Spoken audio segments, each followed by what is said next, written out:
Good morning, friends. How was your weekend? How you doing? Today's Dorcas stock is pretty wild. Good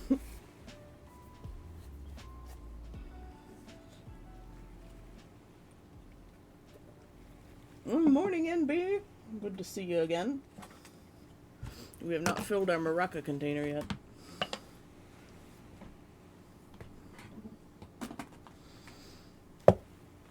We should probably do that before I forget to take my medicine again like I did last Friday.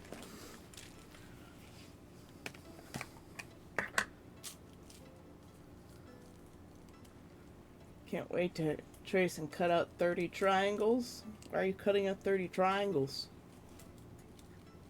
20 triangles, apparently.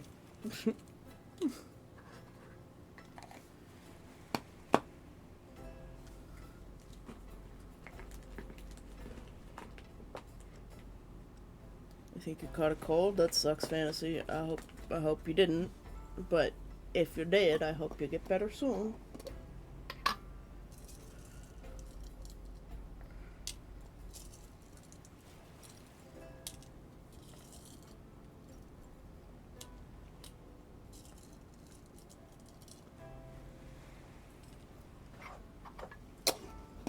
That should be the right amount. Alright, all of the maracas are in their container for the week. Now we take out one of each.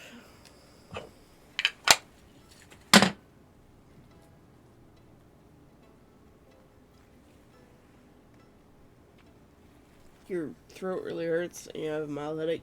Yeah. I mean, it could be air pressure and allergies too. Maraca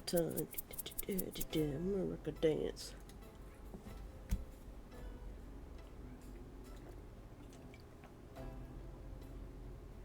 Rivy is outside my door, wanting Tesla's kibble. He might even open my door to get Tesla's kibble.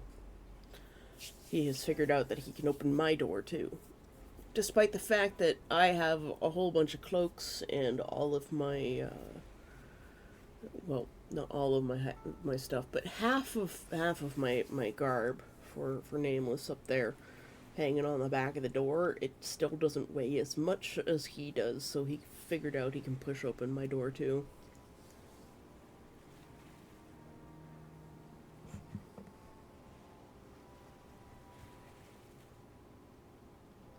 Is this for the Brontosaurus? Or is this a different thing? Oh, the D20 plush, right. Thought you were going to make the Brontosaurus. D20 plush also works quite well.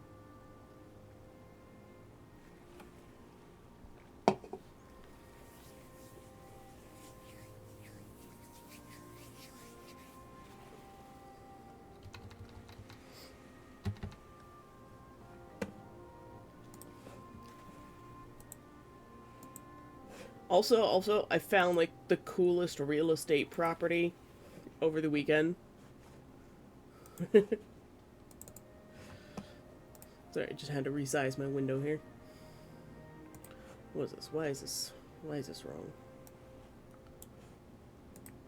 That's better.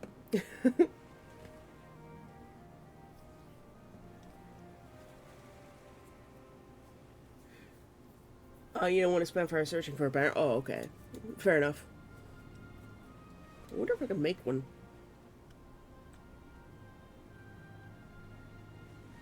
Now I've got Brontosaurus pattern in my head.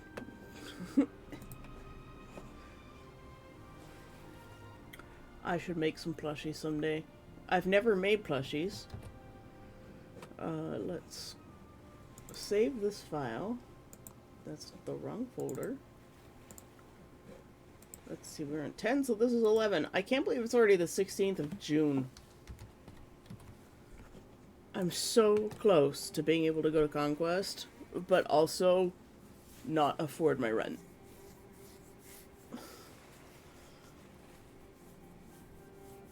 And that job that I was supposed to start today, obviously I'm not starting it today. But that's probably also a good thing because it's like 8,000 degrees today.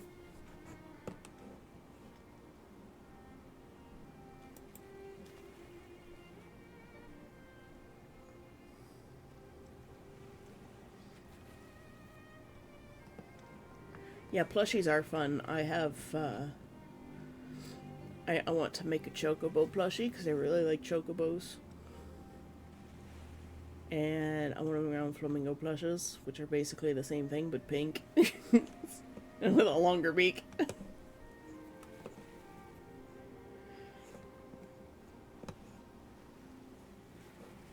And of course, Havarti plushies. But yes, over the weekend I found literally the coolest real estate property because you guys know I'm looking for LARP Town. And the best part about this is fairly nearby. Rumi has like her family cottage and her great uncle's farm, and also like her family's from the area, so they have their family home in the city nearby, which is really neat. And I'm like, man, this would be perfect. And it's the same amount of land Beacoline has. I'm like, what? What? Seriously? And it's on a mountain, like the only mountain in the area. And when I say mountain, it won't be taller than 400 meters because there's nothing taller than 400 meters in Ontario, as far as I know.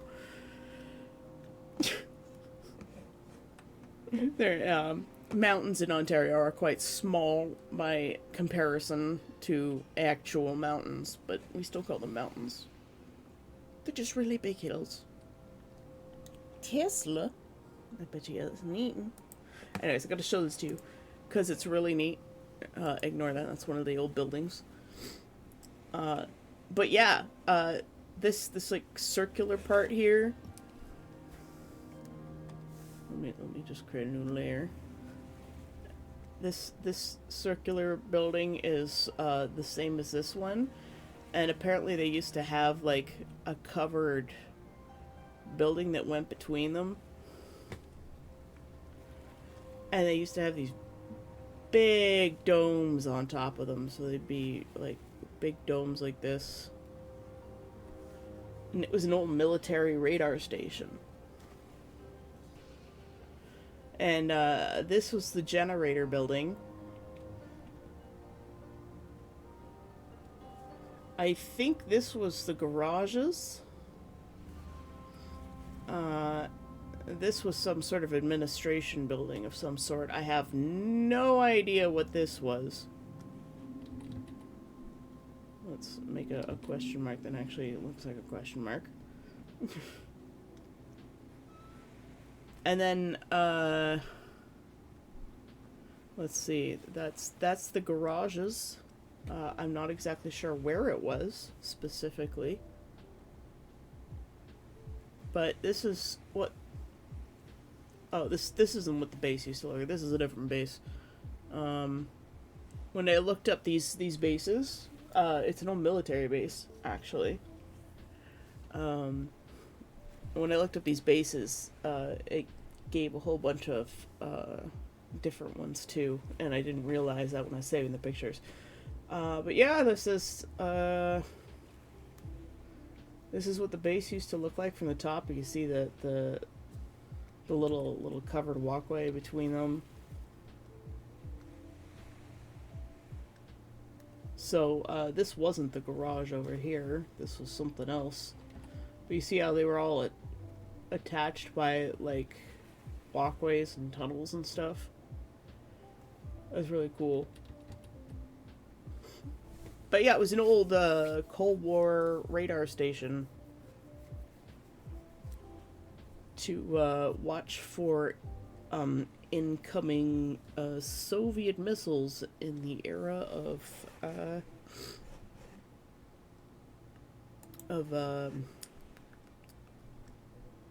nuclear doom for everybody.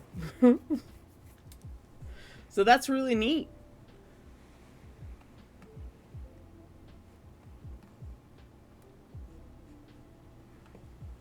Actually, you're getting 350 acres for only $300,000. It's really not that much. Actually, it's a lot cheaper. You know how the other place, the Phasmophobia house, was like $800,000, and Neff was like, "Oh, it's Tesla. You're very distracting." And Neff was like, "Oh yeah, they're all, asking almost double the amount for the acreage." Yeah, you're getting the acreage for 50%, something like that.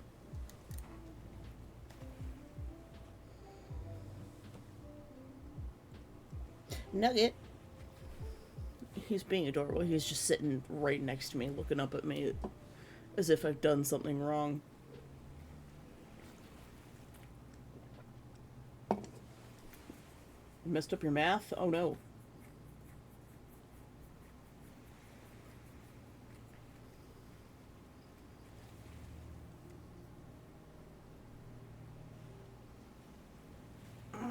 Hey, is it G?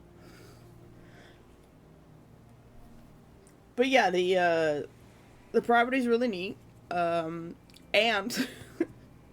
and I learned from my roommate that there's only one radio tower in the area, and when she's at the lake, at her family cottage, uh, that cell tower provides all of the cell reception, and she gets better cell reception at the lake than she does in town, because she gets a straight shot from the lake to this radio tower that's on the property. So you get 350 acres, but the road that goes all the way up there, plus like a little square area where they have this radio tower, is not available to be purchased because it's owned by, like, quote unquote, the local university, which nobody knows that there's a university there.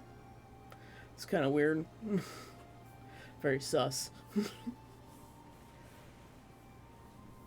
Making a shoulder wolf puppet? Neat. Tesla, are you eating the cardboard box? I moved my leg and he's like, "Oh, you're gonna pick me up, aren't you?" But yeah, that's like the coolest property that I've found. Oh no, we've got a different bot.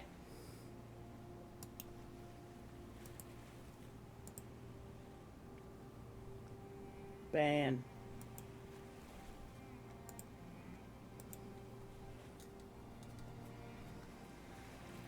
We haven't seen a bot in like a week and a half. Necromancer, good morning. So how was everybody's weekend?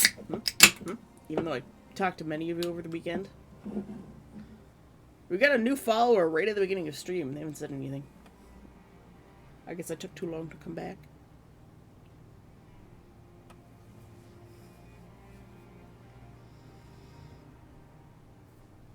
I'm going to be in and out of meetings for the next few hours. Do you want to see my Cold War military base that I found for sale? Well, let me quickly switch to that.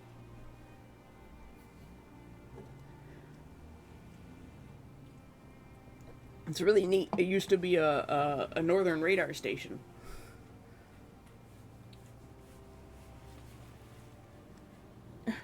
It's $300,000. I wish I could. You're getting 350 acres for $300,000. That's a bargain. And there's road and electricity going up to it. That's even more of a bargain. And it's a paved road. In the north. The amount of work you'd have to do to clean that place up, though, like, damn. The trees have taken on. There didn't used to be any trees.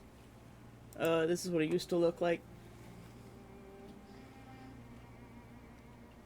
No internet, but at the top of the mountain, you could probably get Starlink, but there's also a radio tower out there, so, you could probably connect into that somehow.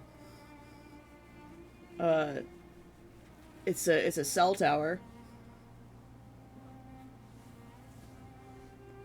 It services the entire area. It's pretty neat.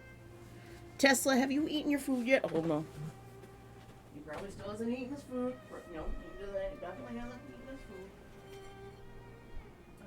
Cables up in my bed because this cat is like breakfast in bed every day. Anyway, that's really cool.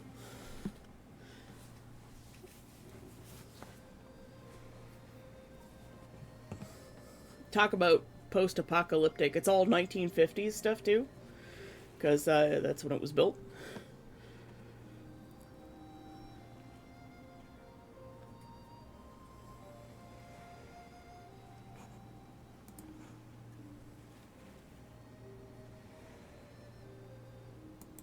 According to everything I could find on the internet, it was purchased by the town that's nearby.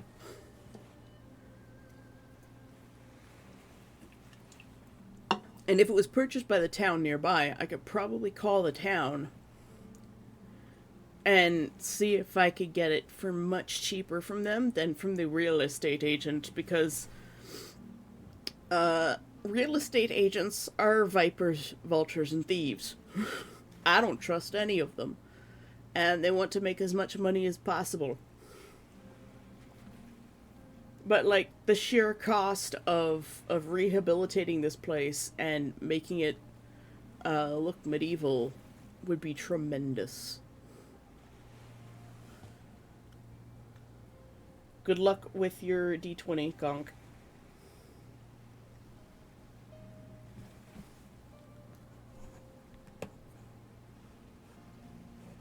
Descriptions of lawyers in Jurassic Park. Yeah. Squatters' rights in Ontario, I think, take 20 years. I don't have that kind of time.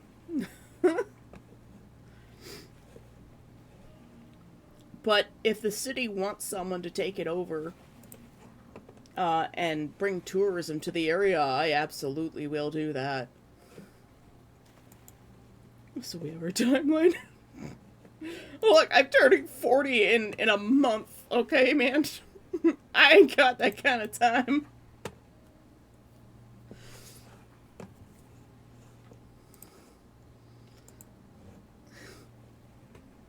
I'm already old. I probably won't live to 80 either, with the way my body is. It really sucks.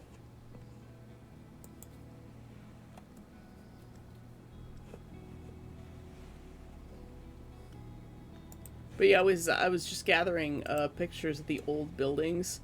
I was hoping that this building still existed. I found a couple of video walkthroughs of the place. That's just sketching over stuff. I found a couple of video walkthroughs of the place, and before like half the buildings were burned down.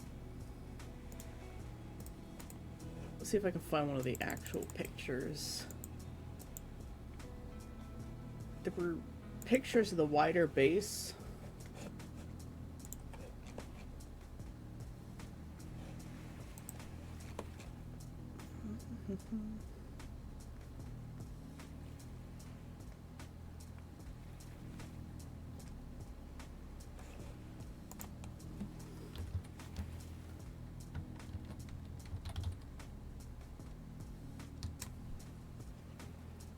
I'm trying not to give away,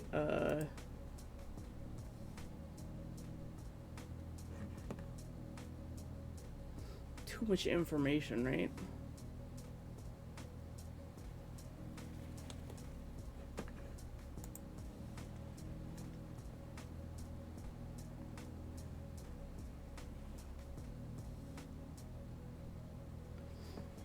Yeah, because there was the actual like operations site on the top of the mountain, and then there was the quote unquote domestic site at the base of the mountain. And I say mountain, but it's only like 400 meters.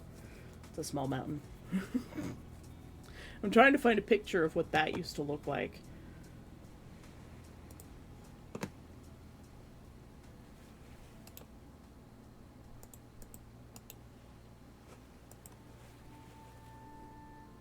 goddamn flicker preventing you from just saving the picture. Instead, I've just got to go through and take a screenshot.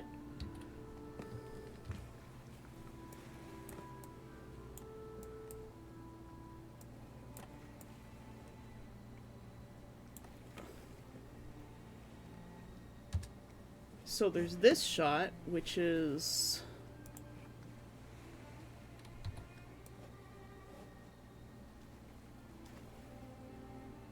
Huh. That must be from right around here somewhere. Yeah, it looks like it's taken from the corner, from the end of this building.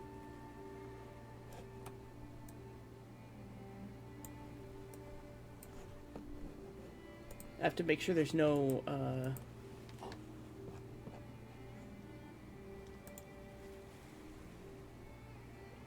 defining features.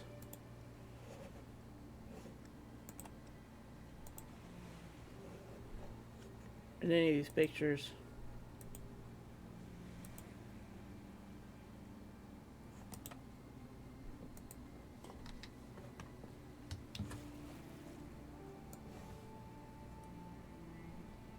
That show people where the area is, because I don't want to dox us.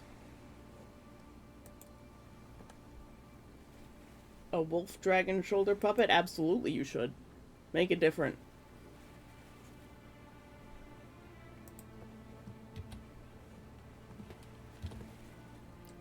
I don't need the pictures to be this big. But yeah, that weird metal tower, like, I just don't know what that is. Okay, Tesla. He wants out. You didn't eat all your food again, dumb nugget.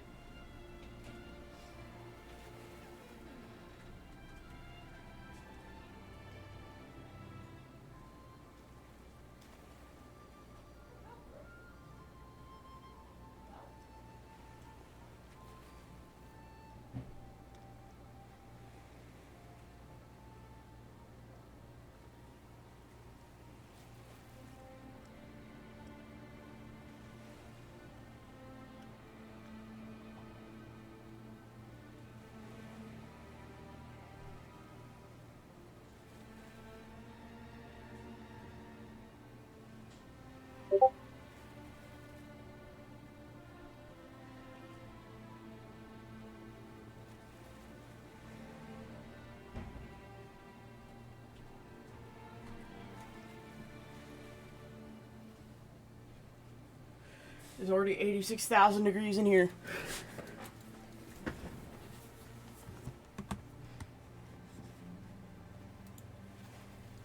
Oh my god, 3 messages. Wolf dragon puppet pattern. Ah, that's neat. It looks like a dragon.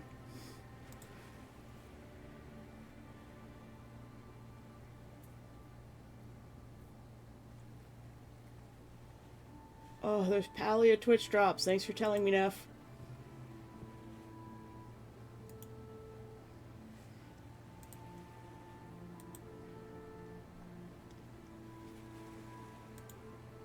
Alright. Let's see if we can find some good photos around here.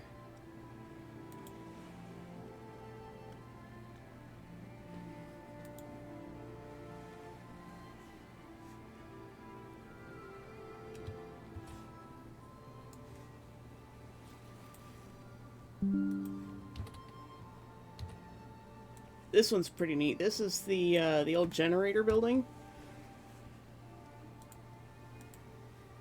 So they used to have like big generators, I guess, that would sit over these trenches.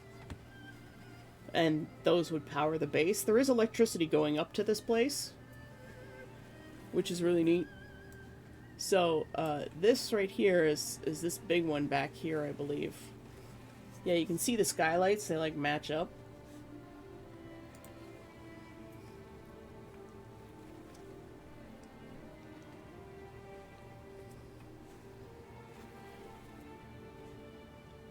Neff! I'm showing off the cool base we found. Because it's just neat. It's so neat. I'm excited by it. Like, even if I could never buy this property, it's still the neatest thing ever.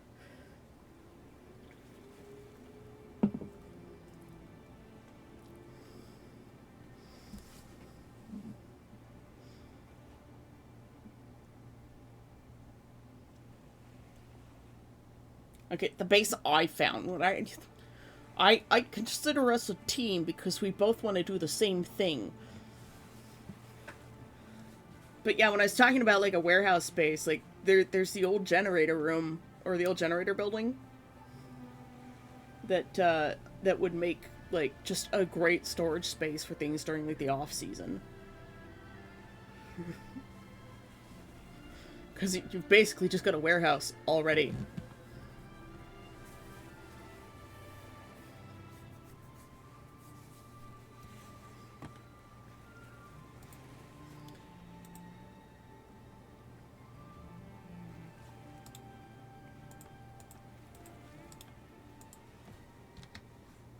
God, I hate Flickr.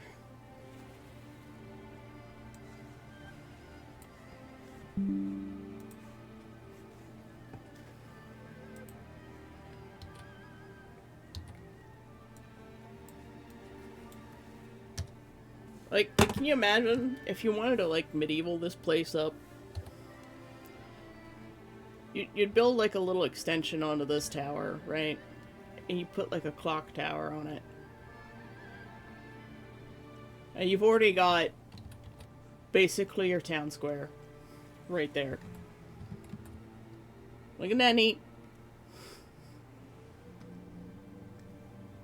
I probably should have drawn that on a separate layer.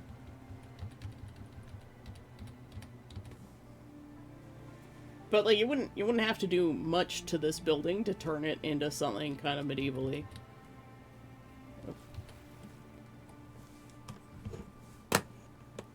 Shelter inside a shelter. Yep.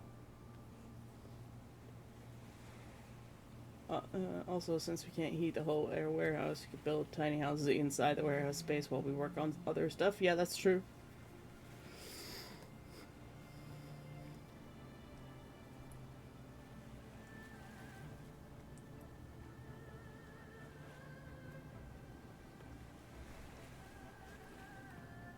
Yeah, exactly. Well, like, you've already got the bones of these buildings. You'd have to strip them of any of the paint, because it was the 1950s. It was probably all lead paint. Which sucks. And you've already got all these paved roads. I would probably cover them with gravel or something to make it more authentic and not have pavement all over the place.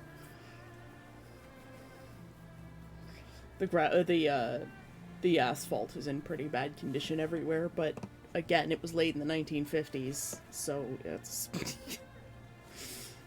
you know, it was not doing great. And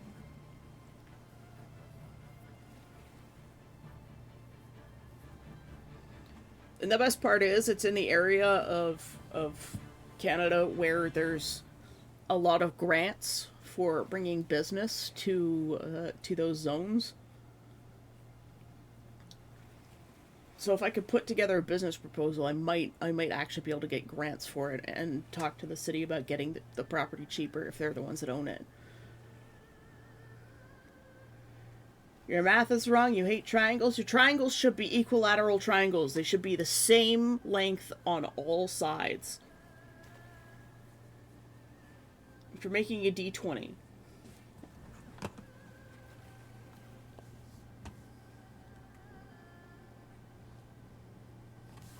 And, since you need seam allowance for your D20s, let me turn these off. Since you need seam allowance for your D20 on your triangle.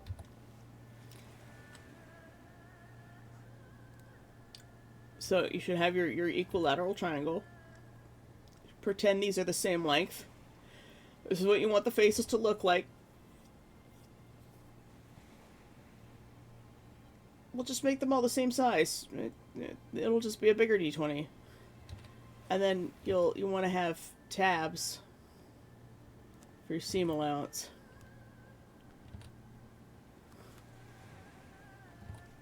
Huh. on each of them like this.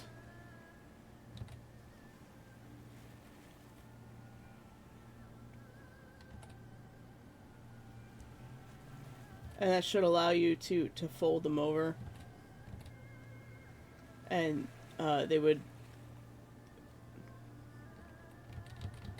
It gives you the ability to sew two of them together without having to, like, stitch here.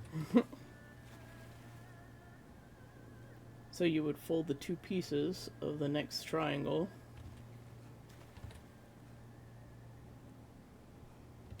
Consider this your free sewing tutorial from Say.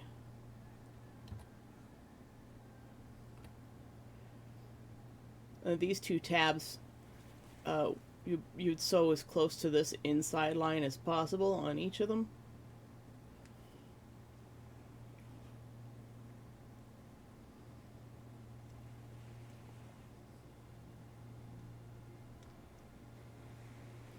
And these are the right sides of the fabric. So you'd put the right faces together.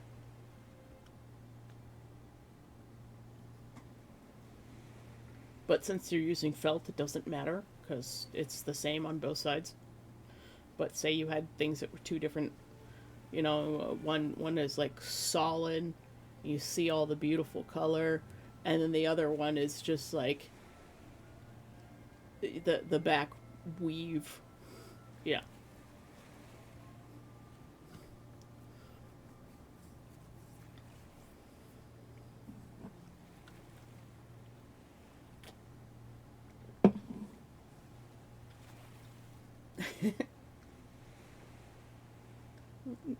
Sometimes it's not the characters that need to be crit. Anyways, you'd sew the right sides together.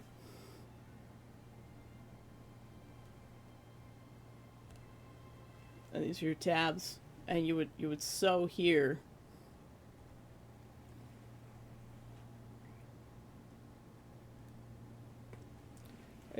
As close as possible to the line that you want to make.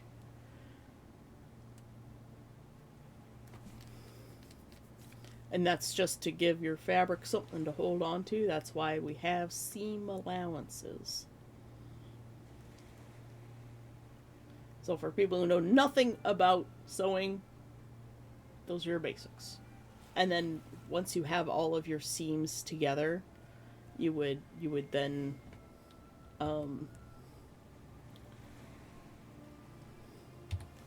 use an iron to press them out. So you would have these together. Let's new triangle. And we'll put another triangle here. Okay, so you have your seam.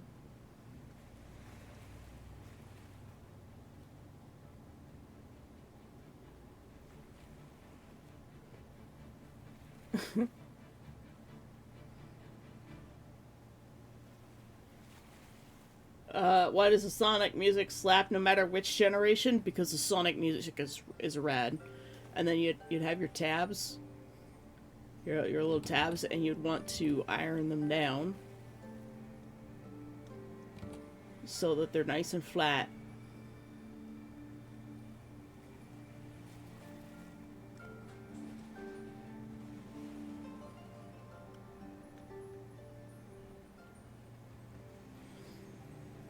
Gotta go fast. Yeah. Right? You iron these down, and then you just build from there until you've sewn them all. And the last one, you don't sew the tab, because you need to flip the whole thing inside out.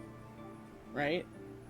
Because you've sewn all of the outside faces inwards. You gotta flip that, and you'll have to do some shenanigans to sew that shut later after you stuff it.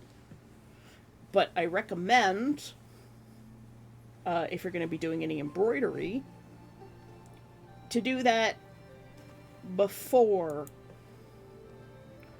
you you sew it shut, before you stuff it, actually. And if you can, do the embroidery before you even cut out the triangles. See, what I would do is I would plan out all of the triangles with their tabs and everything on flat on the fabric using like a fabric marker. And I would do all of the embroidery first for all of the numbers.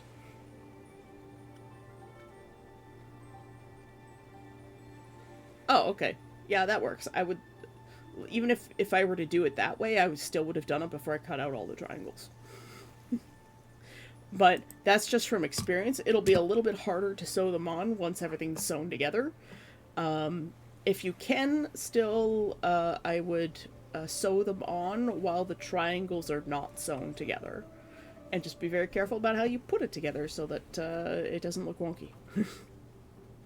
I would use an actual dice as a reference. I'm gonna turn on streamer mode now.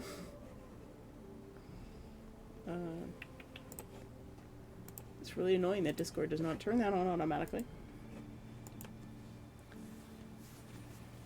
But yes, from experience, it will be harder to sew on those numbers once everything starts getting shaped.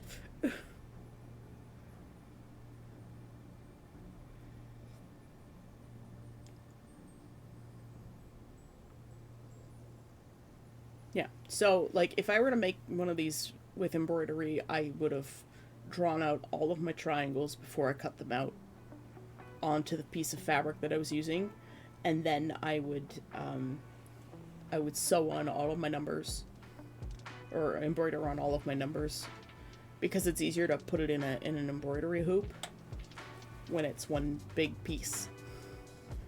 It's the way a lot of garments get embroidered too, before they even cut out the pattern pieces, or before they cut out the pieces, they've planned it out on the whole block of fabric, and they do the embroidery that way, and then they cut it out with the embroidery already on it. That's not something I have the experience to do for a garment yet, but I'm getting there. I'm getting to the point to be able to create my own pattern pieces, which is really exciting. I just need to dramatically lose weight. And I think the reason I gained a lot of weight recently is because I've been eating a lot of carbs, because they're the cheapest thing to buy. And I'm very poor. And so I have put my carbs into the freezer for the time being so I can use them later, if need be. And I think I'm just gonna start eating eggs and beef, or eggs and pork, because pork is cheaper than beef. But yes, that's your sewing tutorial.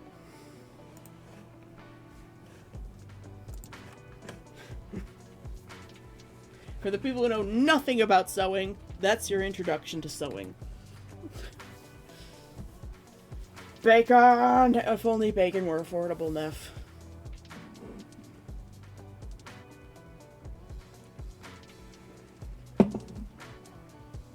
I never did find a picture of what the base used to look like from above.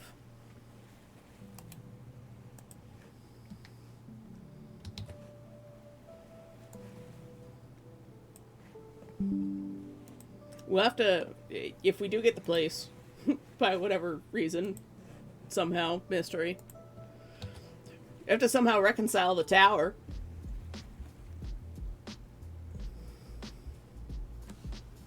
Packs of bacon go on sale at Giant Tiger.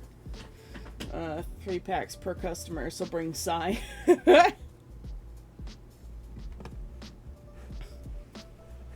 That's true. I have some bacon in the freezer. I should take it out and make that.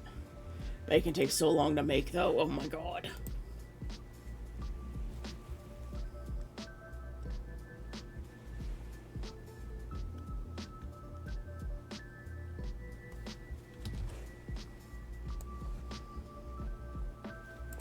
The base itself was also outfitted with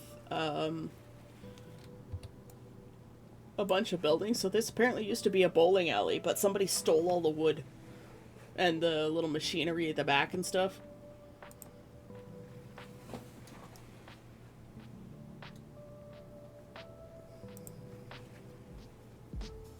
Which is a shame, but also it's nice that the wood got used elsewhere before it collapsed and was destroyed by nature. But like this place has all of these foundations already set up. They're viable concrete foundations, and I'm assuming they had some sort of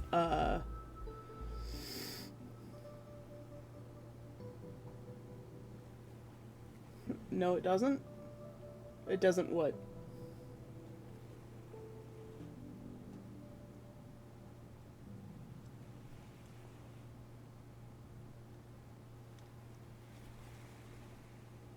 Oh, cooking bacon.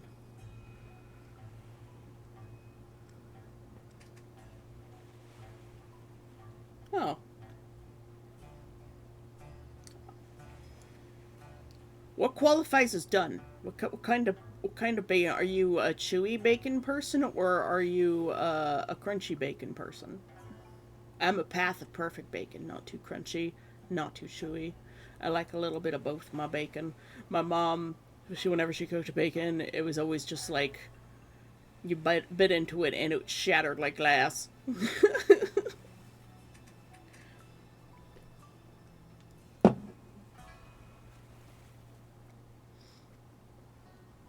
So you're a path of perfect bacon person. Okay.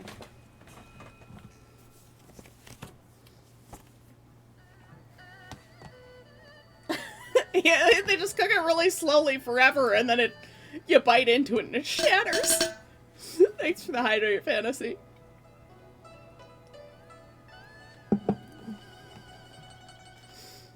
But as I was saying, like this place already has like a whole bunch of foundations, and you could just put buildings on top of them. Like there are already foundations and roads and electricity, and I'm assuming that there's actually some form of like water and sewer out here as well. It doesn't say it in the listing, but I'm pretty sure there is technically uh, sewer and water services up to this place because they would have had to build that into the base for the base to operate. Oh no, I hate thick sliced bacon. I hate that stuff.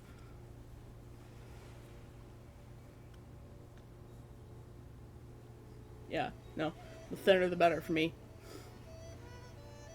I can't, for some reason, I can't reconcile the texture when it's thick slice.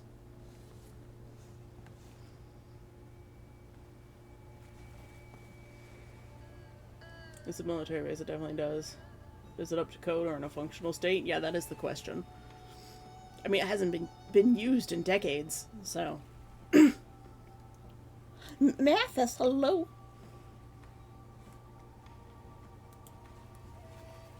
We know that the electricity is working because the power has to go up to the radio tower that's up there.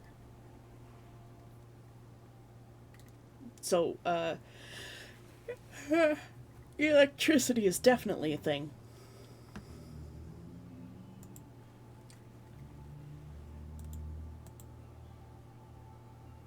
Yeah, the pipes are probably broken and filled with roots and need replacing. Uh, and that's all shield material in the mountain, but you know that the pipes would have been laid underneath the road, so all you'd have to do is do a little bit of construction. Are you kidding? They were very likely lead pipes. 1950s? They were lead.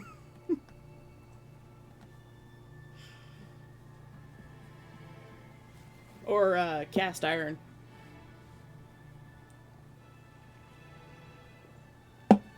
I wonder if I could contact the military and find information about that. And be like, hey, do you have a...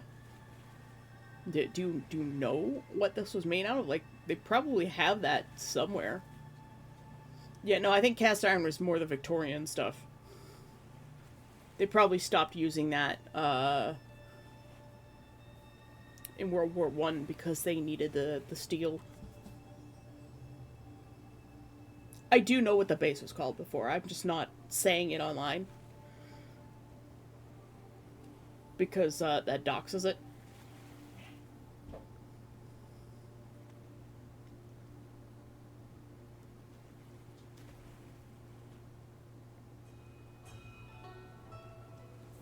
Didn't I send you the link to it yesterday? When I found it? I thought I did.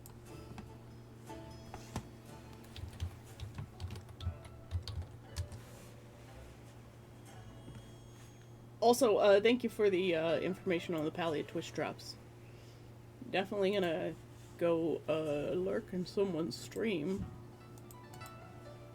Actually, I should probably open my channel up so that I can make sure no shenanigans are happening on that end.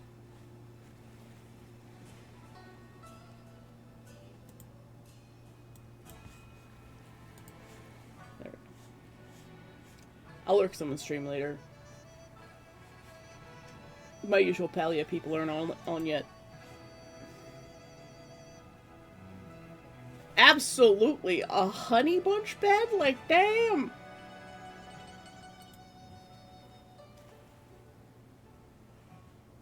I love the honey bunch stuff.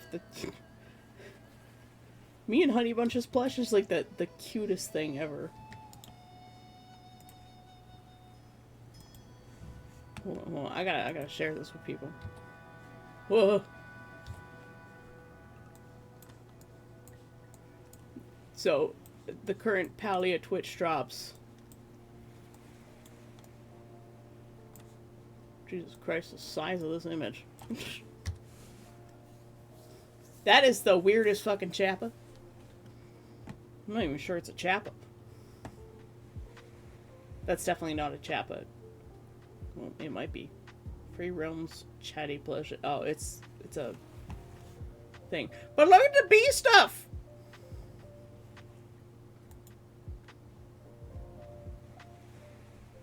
You get drops if you're watching your own stream, yeah. But art.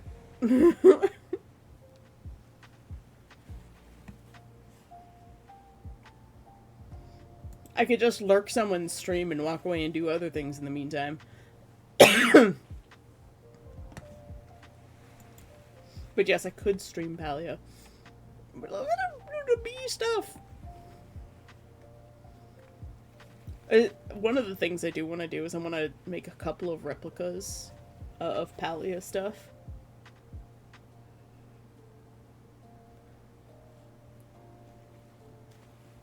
For like YouTube videos. I'll have to create a separate channel because I think the analytics for my original channel are so fucked that, like, no matter how much people watch my content, it's never going to be up to par for YouTube's system because my channel was created in like 2006. So I think I'd actually have to create like a whole new channel. I'm just using my old one as a stream archive now. We started with chat as opposed to art. I'm sorry, guys. I know some people are here for art, but like, look at the bee shelf, the bee chair. I love it. It's adorable. It would be cool to like make some Palia furniture IRL.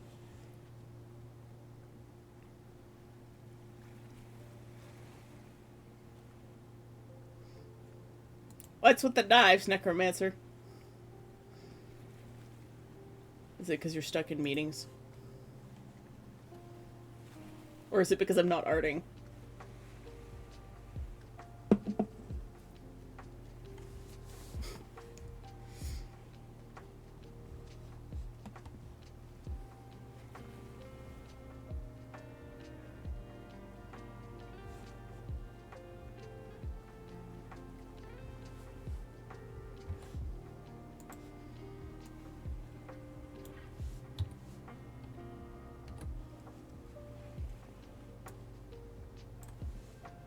These are the only things that mattered in the drops.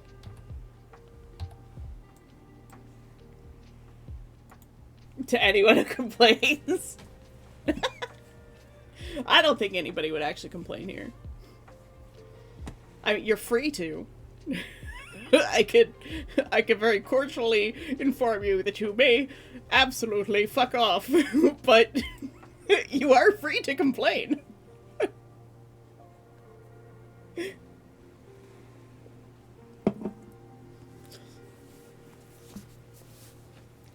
No, the only people who are free to complain are the people who are here regularly. I won't tell you to fuck off. But if you're a complete stranger, absolutely I will tell you to fuck off. The regulars get free complaints. But those things are so cute. Like,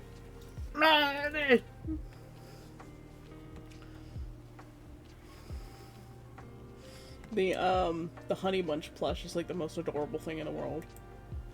Well, let me,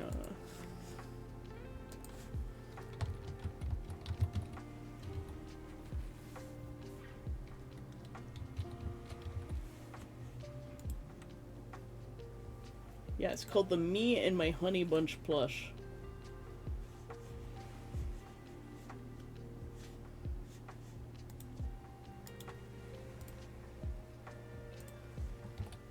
And it's just the cutest gosh darn thing in the world.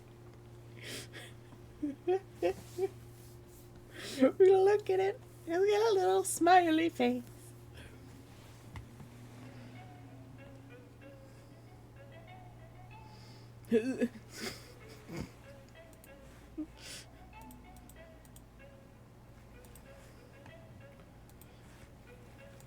I'm so distracted today.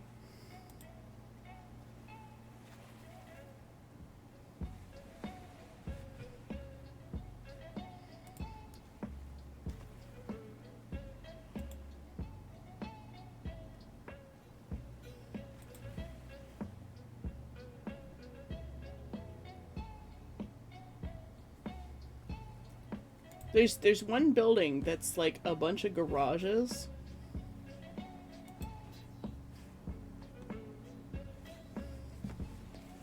And I don't think it exists anymore. It's this building. And I can't seem to find it. And I'm sad about that. Gotta awaken the burbs. Oh yeah, burb time.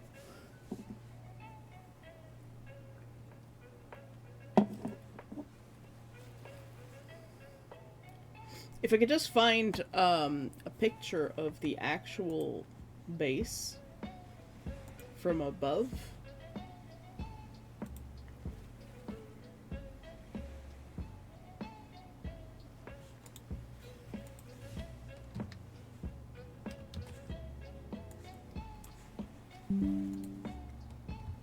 Because there's this one too. And like apparently the garage storage, like they're both heated. It says heated garage storage in the person's description from Flickr. There's a baseball diamond. I didn't see this picture before, yeah. Hold on, I'll send these to you too.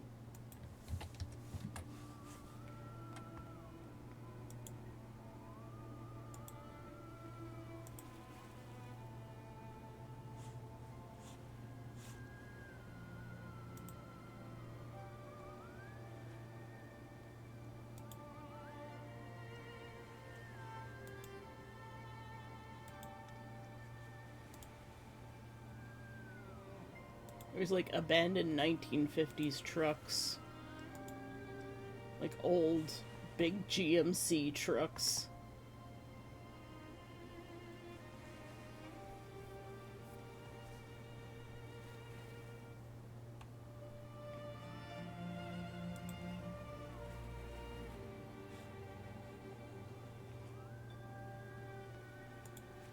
People were apparently using this as like a paintball place too.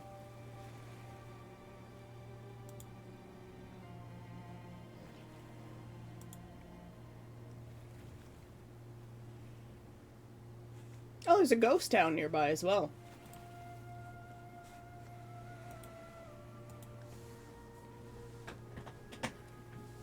Skill tree automotive department? Yeah, really.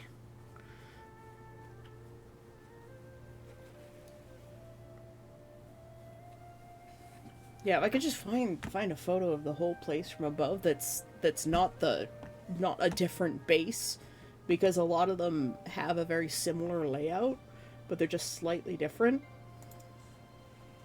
Like the one picture I deleted earlier. You may have missed it enough. I had a different picture up like an aerial shot, and I couldn't find it. Yeah, apparently there's a ghost town right nearby as well.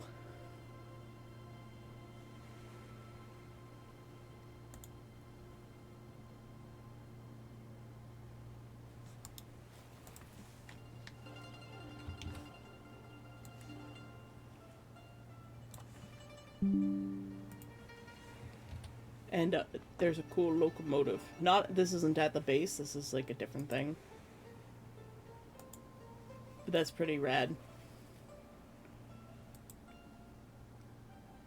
Why are there pictures of trains on this guy's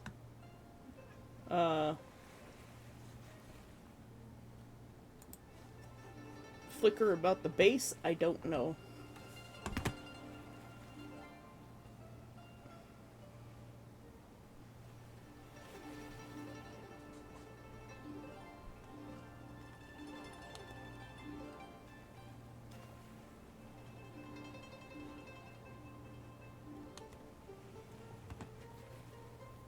It has a wiki page on fandom.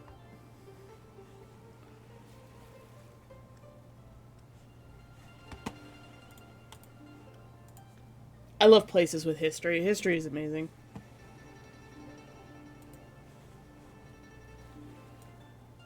But yeah, the train isn't part of the base. That's from the nearby town.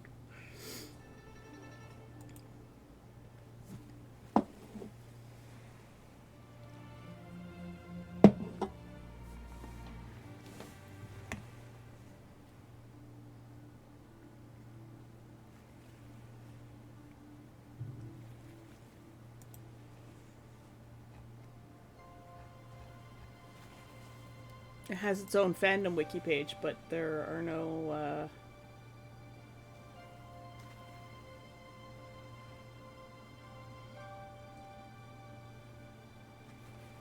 Ah! Where is this?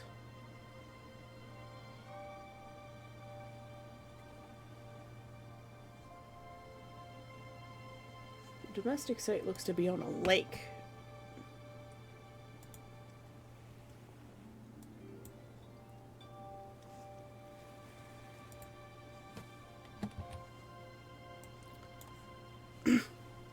Apparently that's a shot of the domestic site. From 4,200 feet, 1962.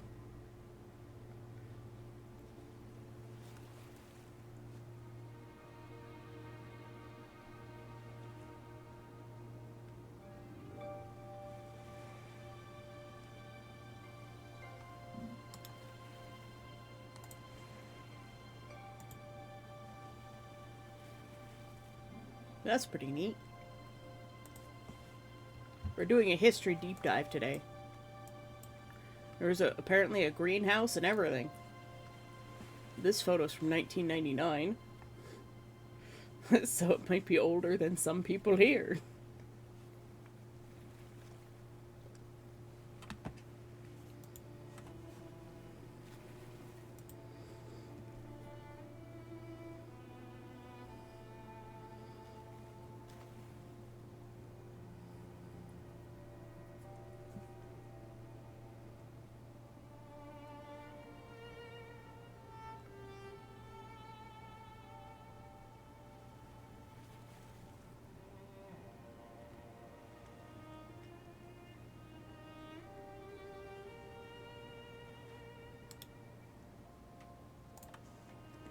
Let's see, here's a photo from 1956 of what the radar station and all of the little hallways between them look like during the winter. It is the Canadian North.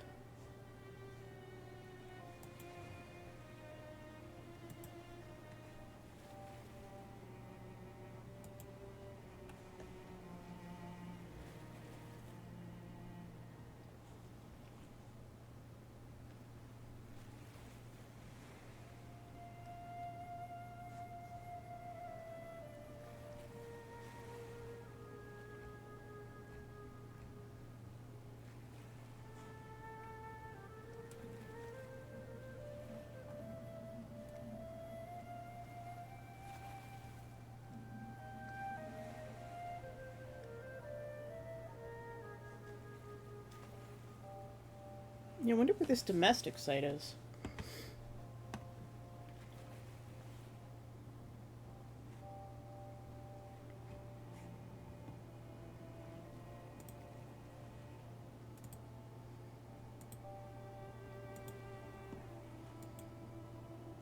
That's all in me. Yeah, yeah. Fantasy is a youngin'.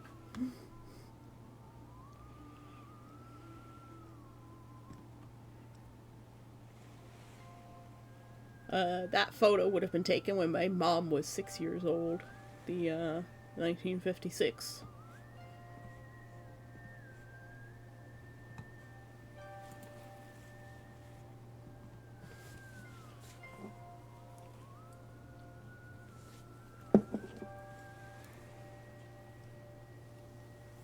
Yep. History is pretty cool. But yeah, those domes used to have these really big dishes inside them that would spin around. Absolutely monstrous dishes. And they were shaped kind of like strudels. So they would have, let's grab a pen here. They would have been uh, shaped something like this.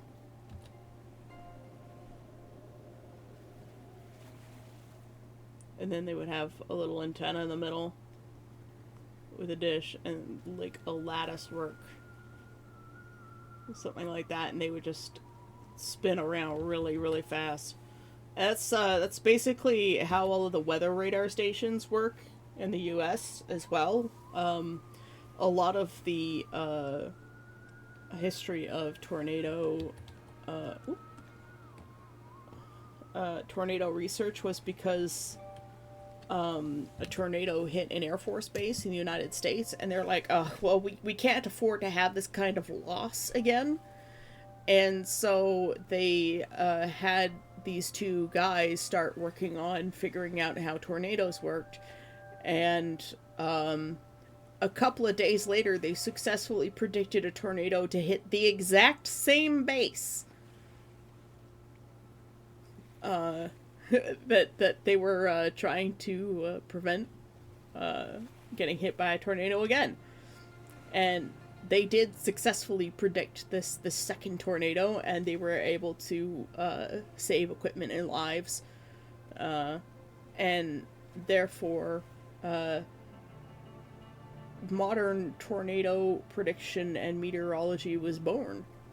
Before that, it was even like they weren't even allowed to say the word tornado on TV and radio because that I guess for whatever reason it created too much panic.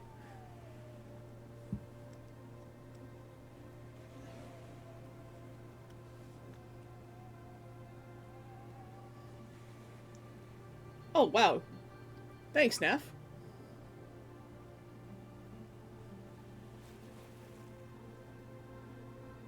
That's actually really helpful. Yeah, there's probably asbestos. Remediation of the site would probably be incredible.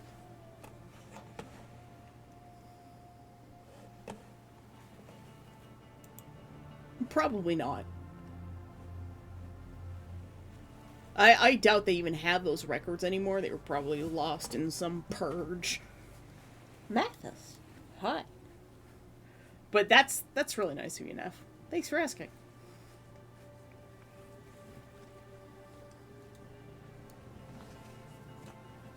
Maybe I'll contact the city of Raymore. I'll like write up a proposal for what we want to do. I'll contact the city of Raymore and see if they'll like give us the site for much cheaper as opposed to what the stupid real estate agent just like, oh, this is worth this much.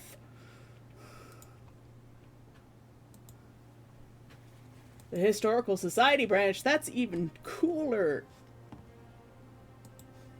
That's neat, Neff. Thanks for checking that. Yeah, I was mentioning the base to my dad yesterday because Father's Day and all, but also Mom was home over the weekend. She's allowed to go home on Saturdays and Sundays for the day. She's looking much better. Her second stroke wasn't even supposed to happen, so they don't even know why it happened, but it just did. Which is really sad. So, but her speech isn't as bad as I thought it would be. She's getting sentences out, but you know, she's around Cranberry and places, you know. If you know, you know. And it's a lot more frequent than it was before, and sometimes the words that come out mean nothing. That like they don't exist as words, not in English. Yeah, and not in German either, that I know of. City or the owners of the property? Yeah. As far as I can tell, it's the city that owns it. There are some people that also, like, I found a YouTube walkthrough of the base, and, some of the comments are like, oh yeah, my mom's brother used to own this place.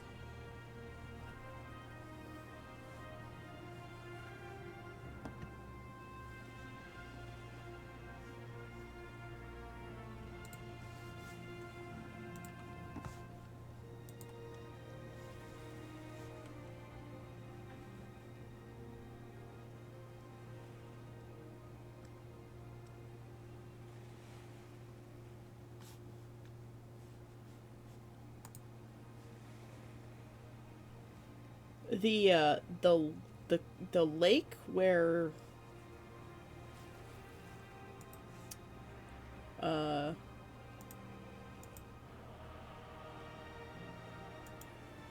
let's see, not this one, not this one,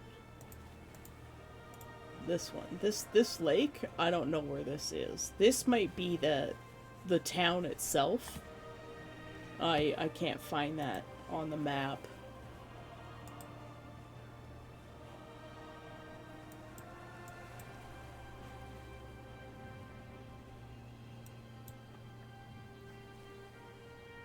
Or maybe I did. I think I just found it. And that's not within the bounds of the property.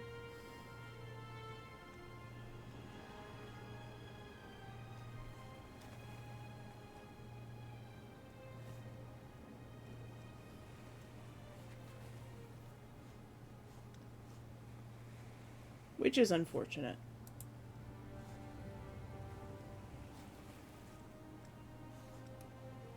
But I think the whole thing's abandoned too. I think that whole area is still abandoned.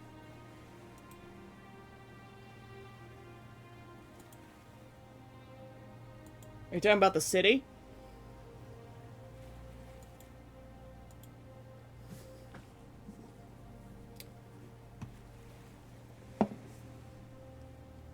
And I say city, I mean the town of CFS blah blah blah.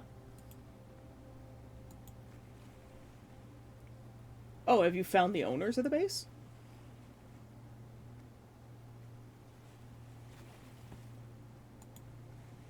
We're like doing like dream search in here, people.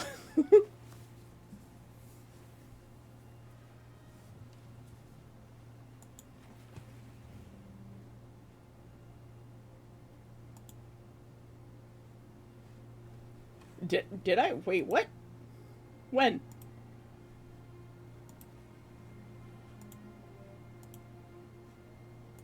Just Discord it to me.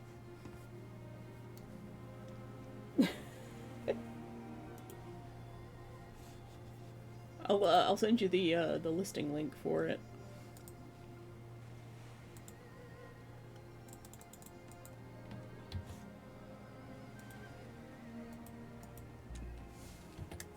Oh, yeah, yeah. That the university. I don't. Yeah, when I mentioned it to Sai, she's like, "There's a university of town name." Yeah, they own just the radar station. Not even the radar station. They own that tower. Uh, this one. They own that tower. Are you planning on going there?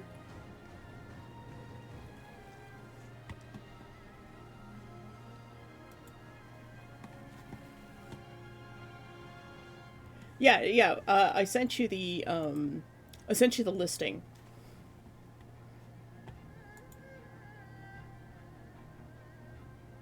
That's the one with the road. When you so we're planning NAF. If you look at the municipality in the listing, the town M is the next closest largest town.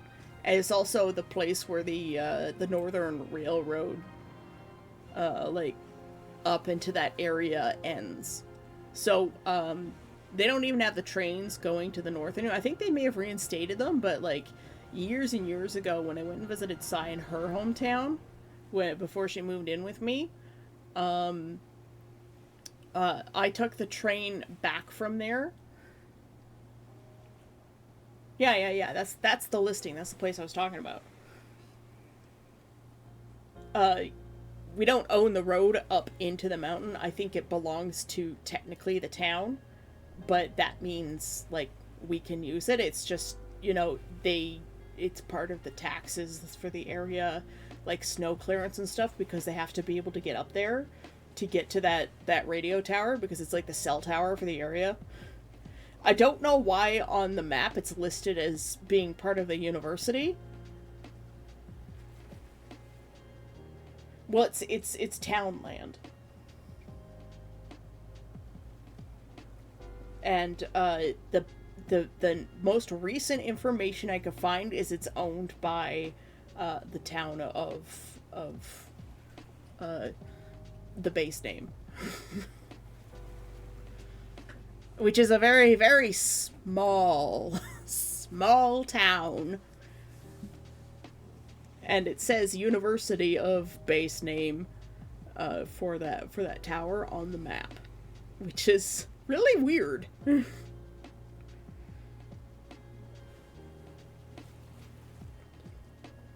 Yeah, it's probably some form of environmental science. Uh, Most of the colleges and universities in the north focus on like mining and forestry and stuff.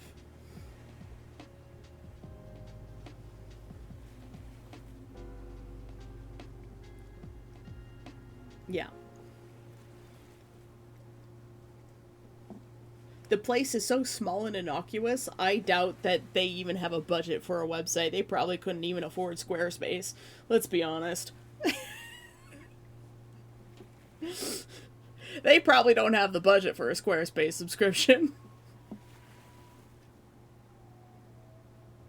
I did not. I bet you an EMF meter would go wild up there.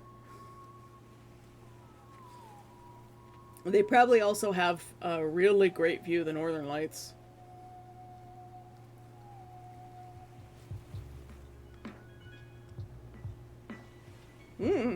Well, uh, if they're selling the land around it, it's probably fine. Enough to cook you alive. Yeah, really. Can we harness that electricity? Oh, but we would probably block the signals if we tried, right?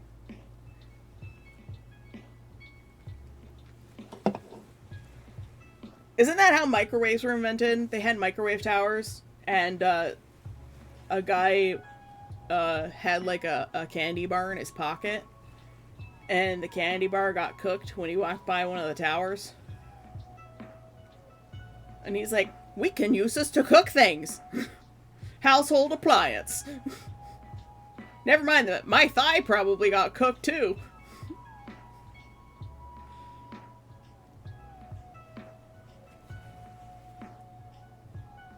Just to harvest electricity from the radio tower to power the town below it. That'll be hilarious. Let's be honest, we could probably install some, like, wind collectors. They have windmills now that aren't, like, the big, giant, crazy things. They have windmills that, well, I called it a wind collector for a reason. It's because it has no moving parts except for the generator inside of it. They have them that look like trees.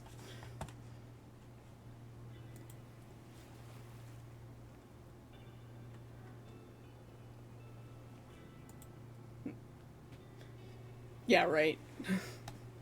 We probably can't, let's be honest. But the wind up there would be great because it's the highest point in the area.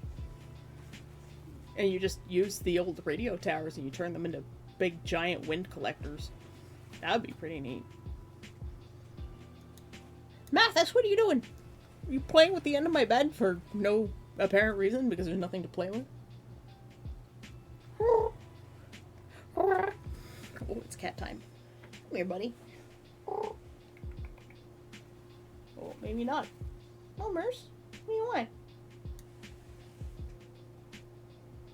I'm sorry, I'm not doing any art right now. This is too neat. We might have to do 2 DEJs tomorrow. No, Merce.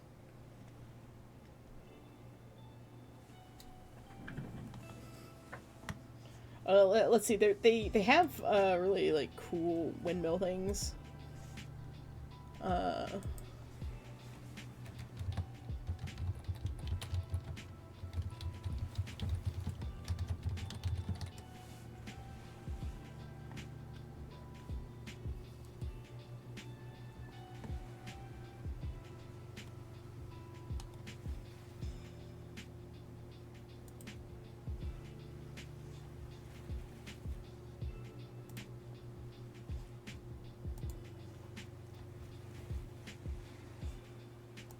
God, I can't find any pictures of them. But yeah, they have these really cool windmill things that they look kind of like metal trees, and they're just tubes, and the wind blows at them, and air goes into the tube and gets focused down into these blades.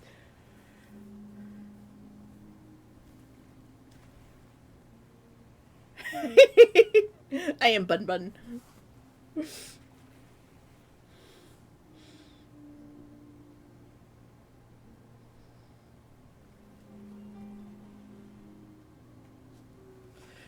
Fine, I'll change it to just chatting.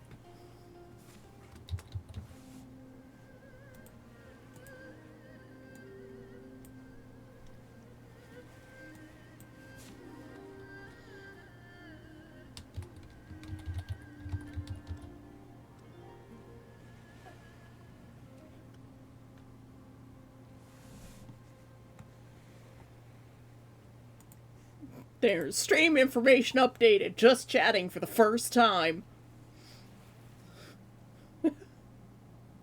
Into rabbit holes.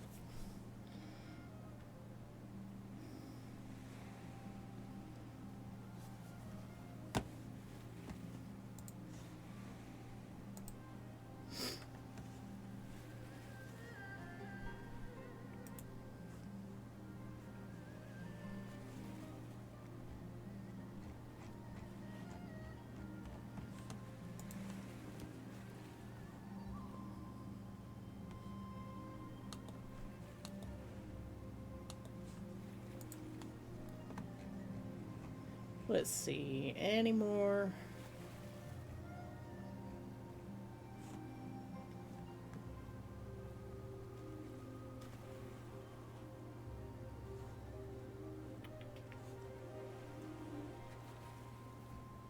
Any more information we can find?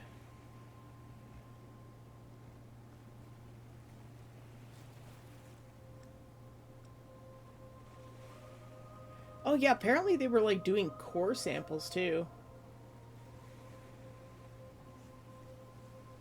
I'm just like rapidly reading things.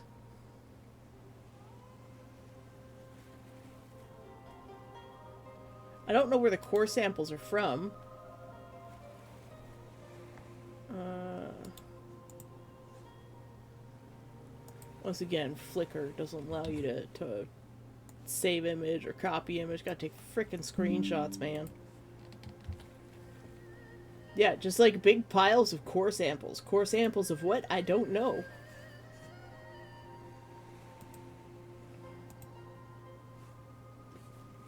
What is this math you're doing, Conk? Is there anything I can help you with?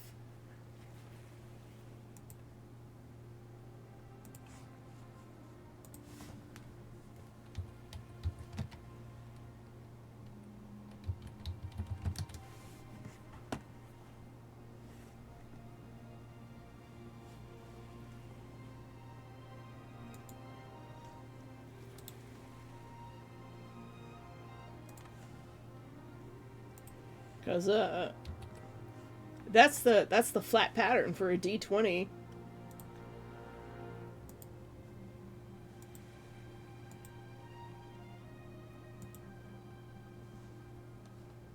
You have to figure out the area of the triangles depending on how long I make the sides. Why do you need the area? I don't know how large I can make it while still fitting it on my felt.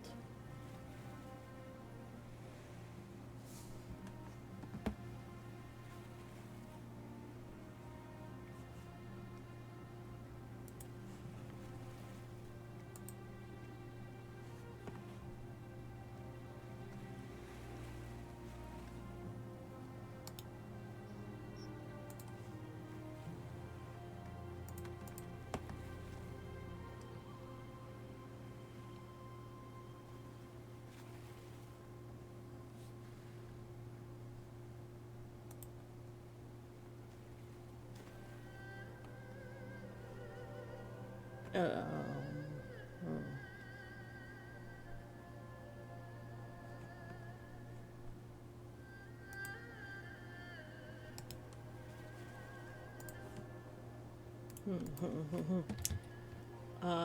can do it like that if you lay it out like that, but you leave space for the tabs on all the pieces.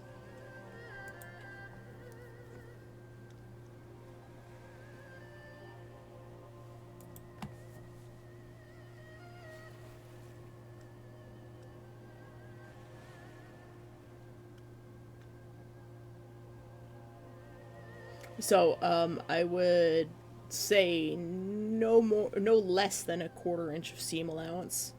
A lot of Good pattern. morning, residents. My name is Rhiannon with Homestead. At this time, I'll be conducting your monthly fire alarm testing. Sorry for any inconvenience this may cause you, and I'll let you know when I'm finished. Thank you. It's apparently fire alarm testing day.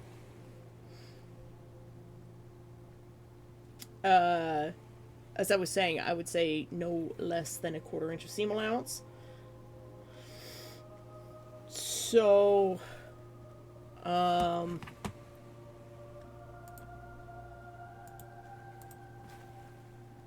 hold on.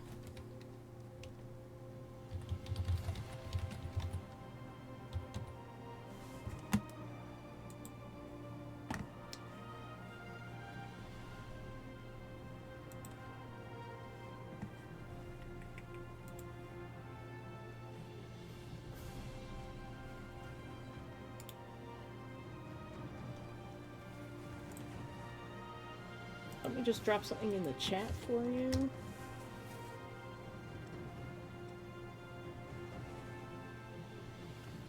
So that is how to find the area of an equilateral triangle. I apologize for the fire alarm. I don't know how long this is gonna happen. Uh, Jesus Christ. Hi, Nugget. Come here, baby. Oh, I scared baby. Uh, yep. Poor Nugget. Scared baby. It's cat time now. He won't be purring though.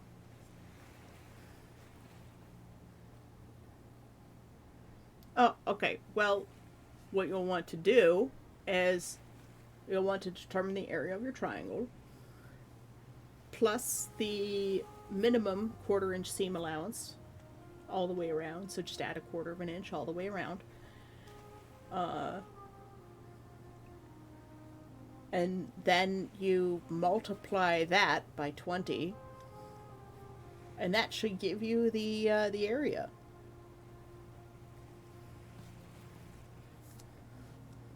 Yeah, it's the monthly fire alarm test. Necromancer, if you weren't here for that just a moment ago.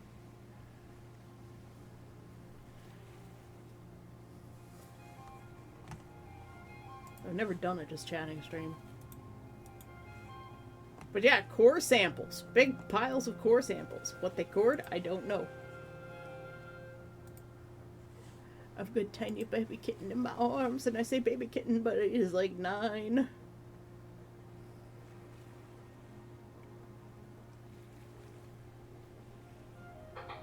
that completes this month's fire alarm testing. Sorry for any inconvenience this may have caused you, and have a great rest of your day.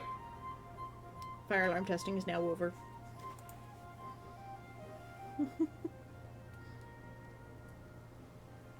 You okay, Nugget?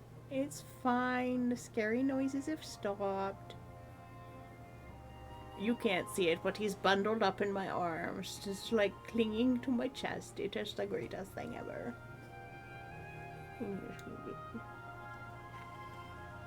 He's so soft. He's so tiny. Cats. Oh, especially this one. He doesn't cuddle with me normally. Like, he won't come up and hang out with me at the desk.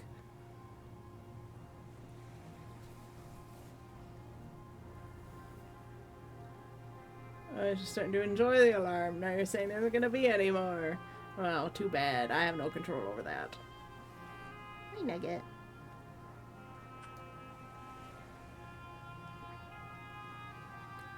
He needs reassurances.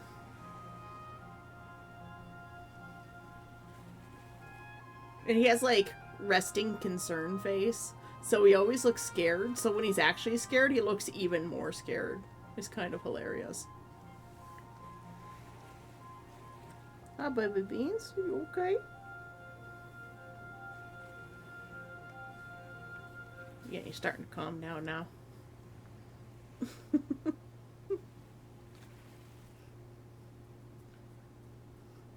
I wonder if there's anything cool you could do with the core samples.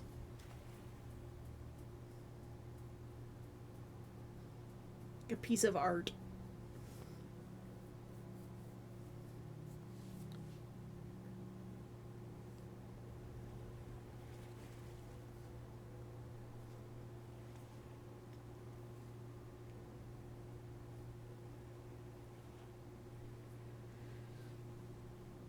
Make 22.5-inch triangles with a 1/4 inch seam allowance. That should be possible. Map it out before you cut. Just use if you have a Crayola marker, then you can just wash it off if it's not enough space. You'll have to allow your felt to dry, of course. Measure twice, cut once. Come here, nuggies. Yeah. Hey, Bobbins. There's nothing scary out there. You got stuff stuck between your claws again.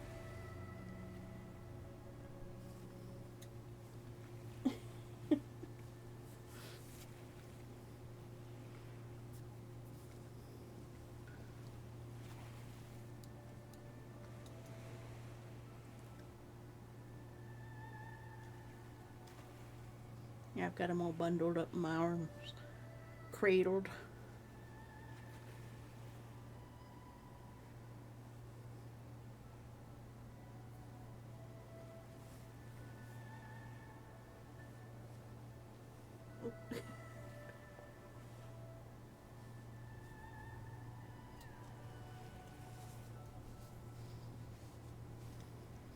I'm just, I don't know how much you know about sewing, so I just, it just bounced off my shoulder, that one. Eyeball once, cut twice.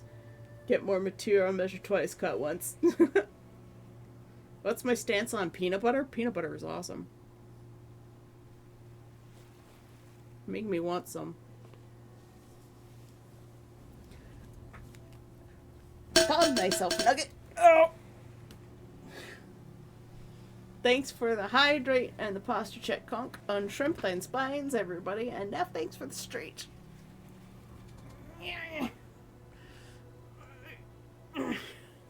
Okay, tracking.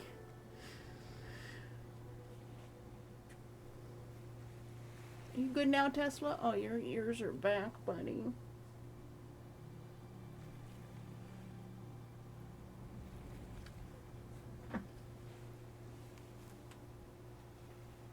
Hey.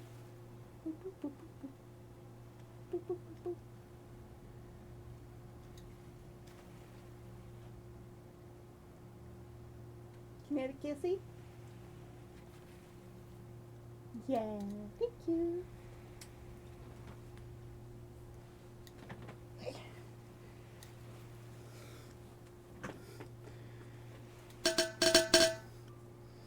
I thank you for the hydrate, Neff. I will now redeem the 2 hydrates.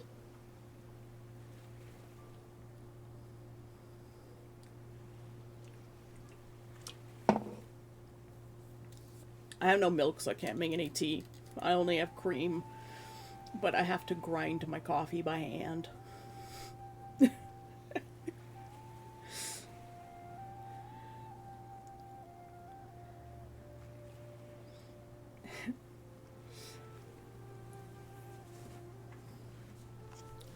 It's a very long drive. Even if I had a car, it would still be like 9 hours for me to get there.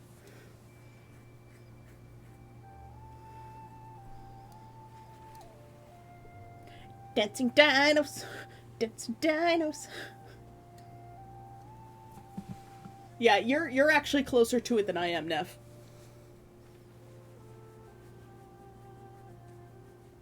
Like, it's a minimum of 9 hours for me to get there.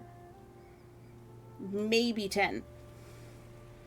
And that's with, like, minimal stops.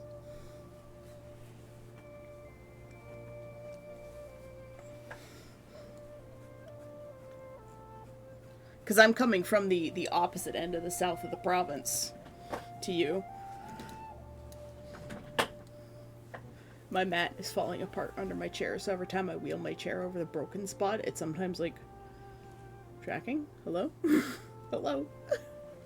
It sometimes flips up a broken piece, and then I roll over it. Oh, there goes that one.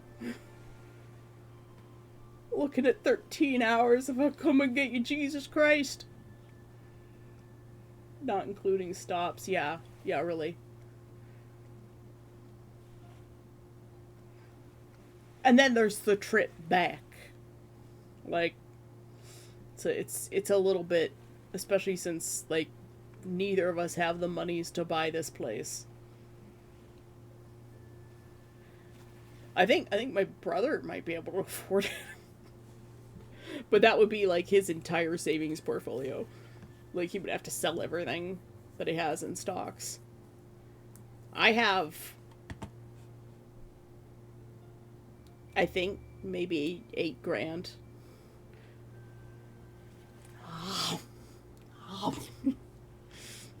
Tasty s'mores.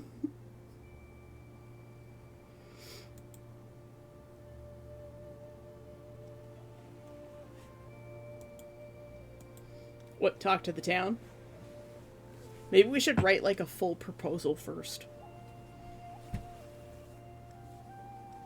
Hold on, I'll be right back.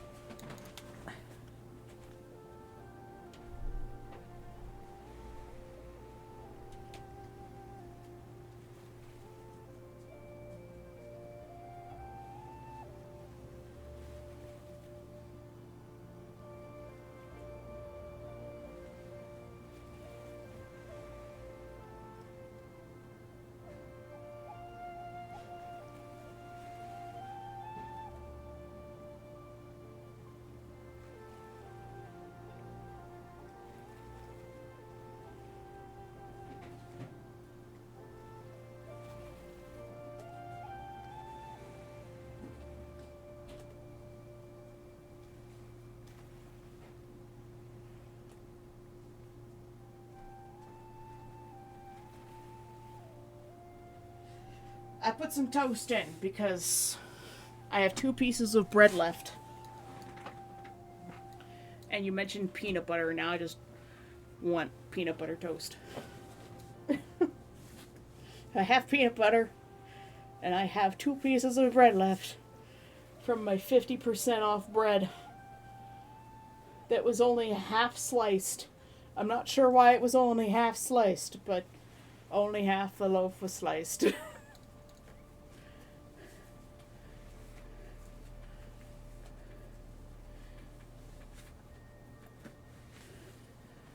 You gotta go soon, D&D. Hey, you're not obligated to stay here, Fantasy. I always appreciate you showing up.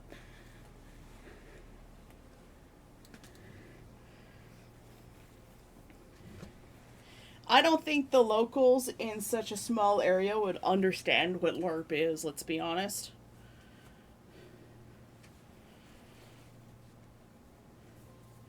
But the locals would probably appreciate the business.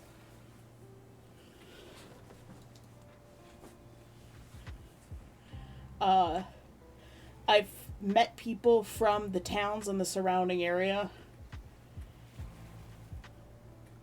And let's just say there's literally nothing out there. And so those towns are dying faster and faster and faster because there's nothing there and there's never any growth. People only leave. Evan should be back this week, yes.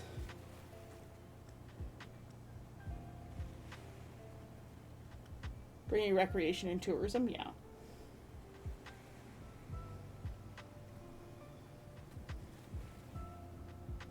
There are grants for bringing tourism to Northern Ontario.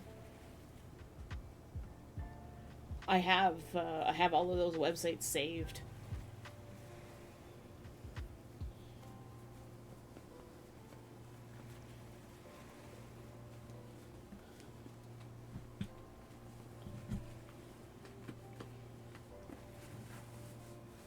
Sorry, I'm just putting on my socks. I'm so glad I got myself some compression socks. You can ask questions. We're in Just Chatting. Ask away. And even when we're not in Just Chatting, ask anyways.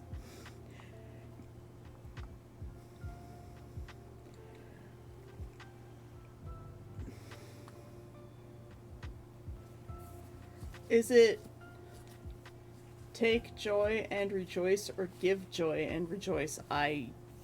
Is that a turn of phrase?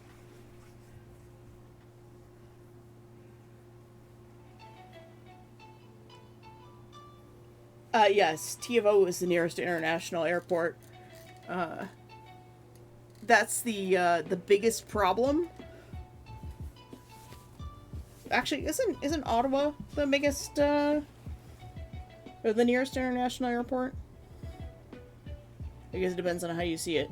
But a lot of people, like Bicoline is lucky in that regard because they're not far from Montreal, but they still get, like 20 or 30,000 people showing. Well, maybe not 30. I think they get like 10K for Grand Bataille.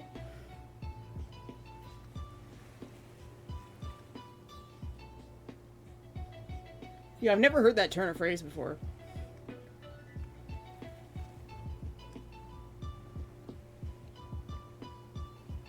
It makes more sense that it's give joy and rejoice.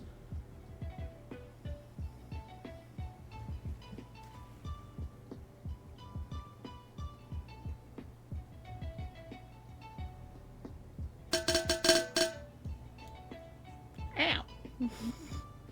It's a Christian phrase. That's probably why I don't know it. Thanks for the hydrate, Fantasy.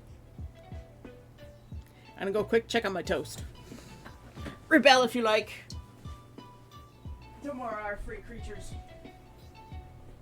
Velcro?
science door.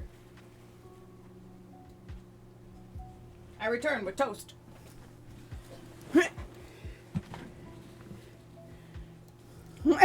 Flips car.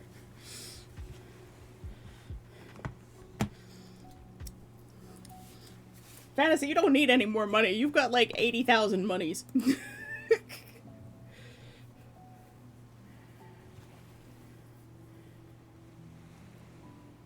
Let's start right. Let's start right. Okay. I said you guys can riot if you like, or rebel, or whatever. I was just making toast.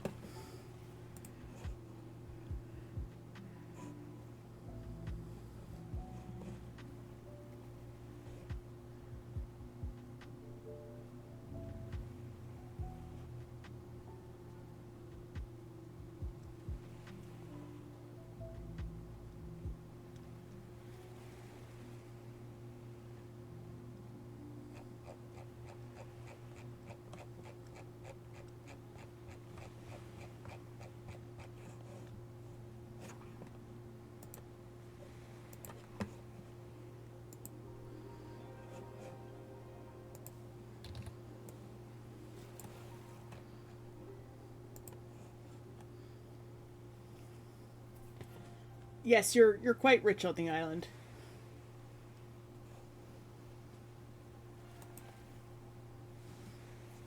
Fantasy has lots of star shells, therefore lots of nuns.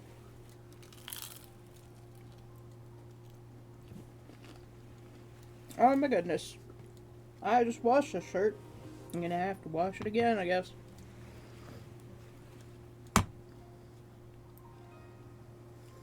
There's holes in my bread. The butter went right through. God damn it.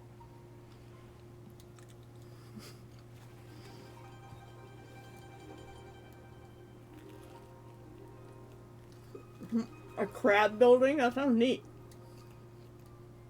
You should share it to dwelling. That's a good place to share it.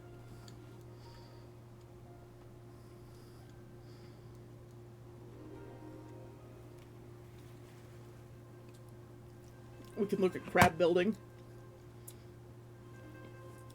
There's butter and jam and stuff on my fingers.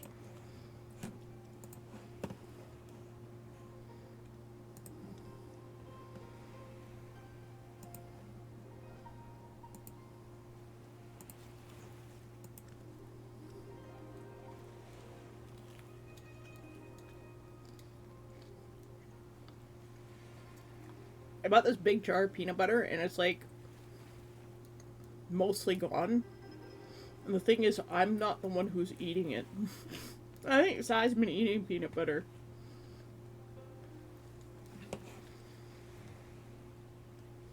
That's why my bread keeps disappearing, I think.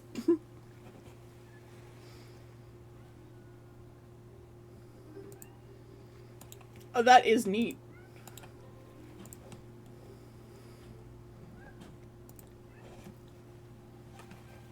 Hold on, we gotta...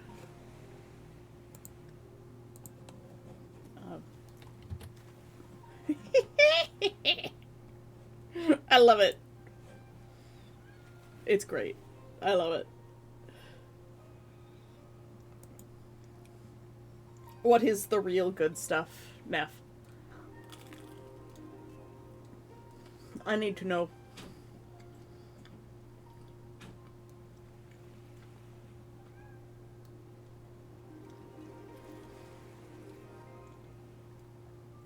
Yeah, it's a pretty great building. I love it.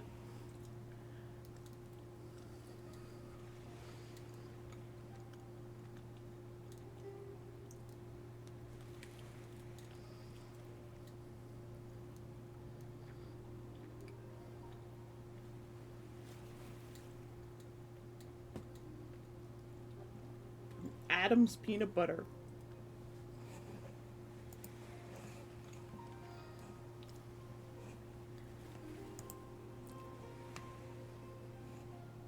I don't think I've ever had this. Dark roast? Ooh. That sounds good. Hello? It says copy image.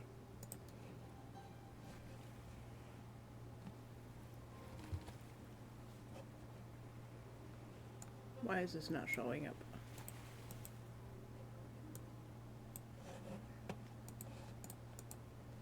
Ah, they probably...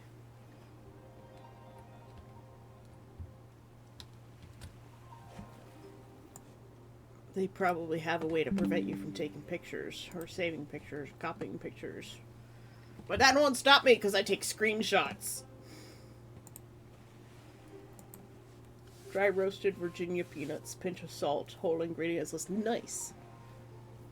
Yeah, they have just peanuts as well. From, actually, it's Kraft. And the ingredients list is peanuts.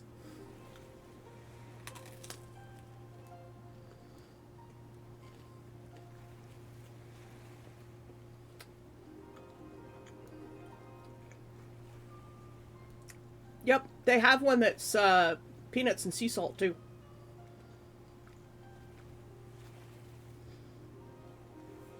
Good luck, Conk. I hope it works out for you.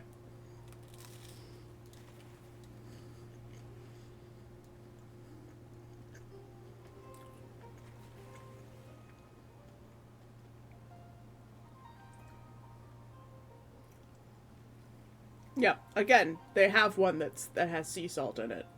It's really good.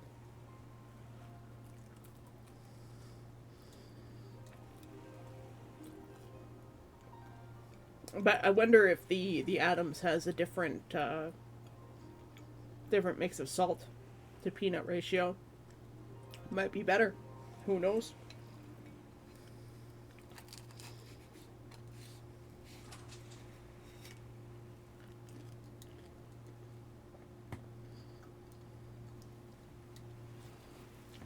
I wish I had some tea to go with my peanut butter and jam.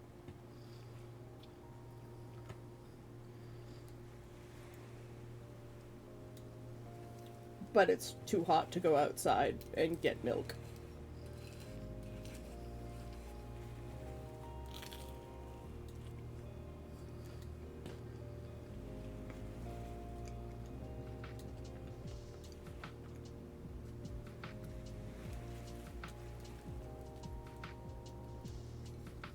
I was honestly surprised by the prices at Costco.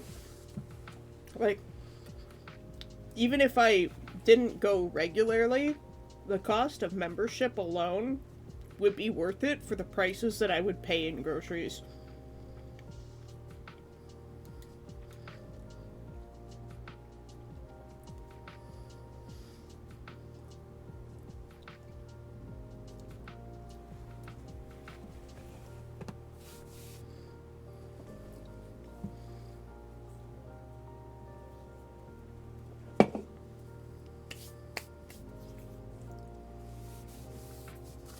Yeah.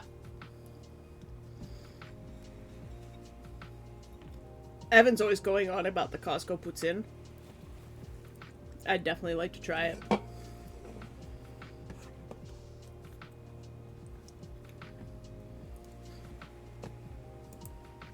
I think the nearest Costco to this place would probably be in North Bay.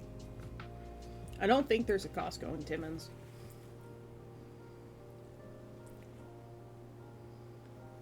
Just the basic membership is $65 a year.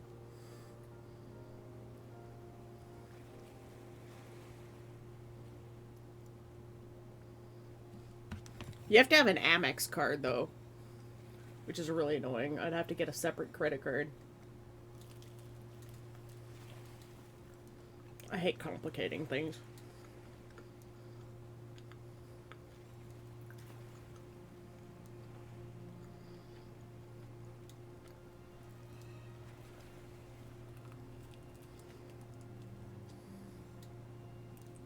Hey, Mewtwo's, how you doing? MasterCard works at Costco? I thought they only had the Amex card.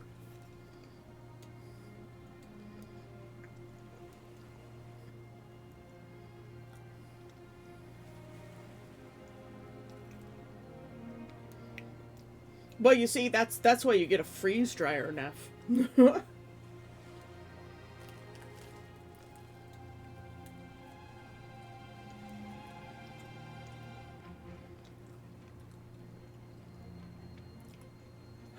That's weird. When I went to the one here, they were like, "Oh no, we don't take Mastercard." Or no, it's Visa. It's Visa they don't take. I don't have Mastercard. I have Visa. And there's never enough money in my debit account to actually pay for anything.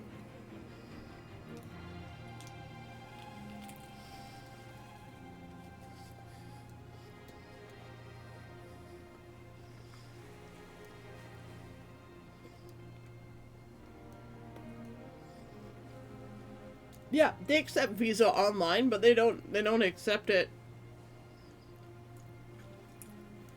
in the store. That's kind of weird.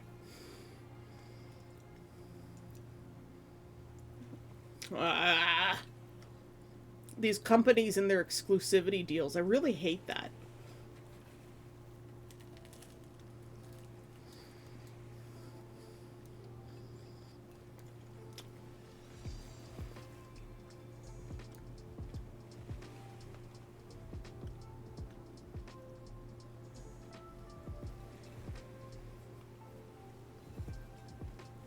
Being poor is the worst. Because it's like everything is just harder if you're poor, and it's impossible to get out of debt. Unless you go squat on someone's land somewhere.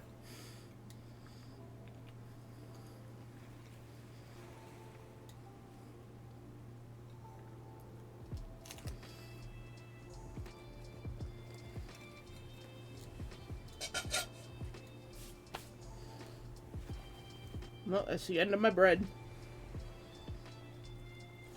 And that's my meal for the day. 2 pieces of toast. I have some other things that I can cook, but...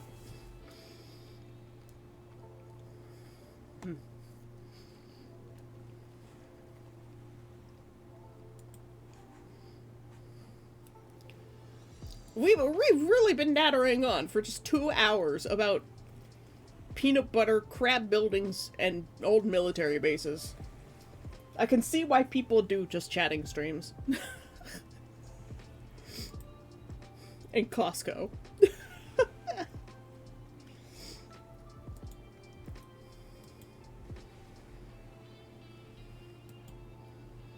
Yeah.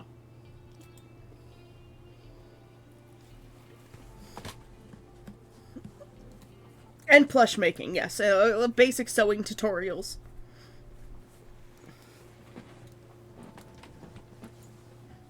I wouldn't switch cards, I'd just get a second one. Where's this mystery grease stain? Oh, there it is.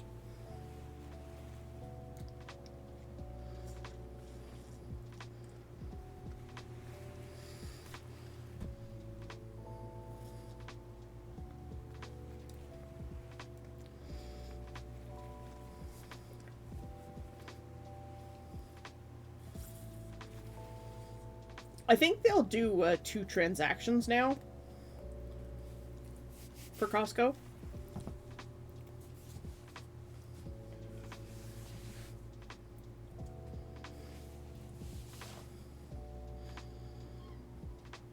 So that you can bring someone else with you, and then you just do a second transaction and then give them that bill.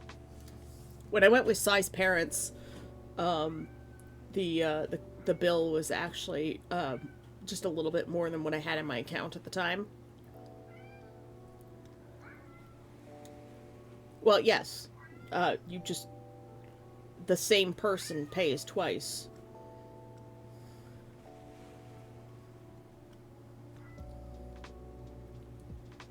They didn't used to do that because they wanted people to get the memberships.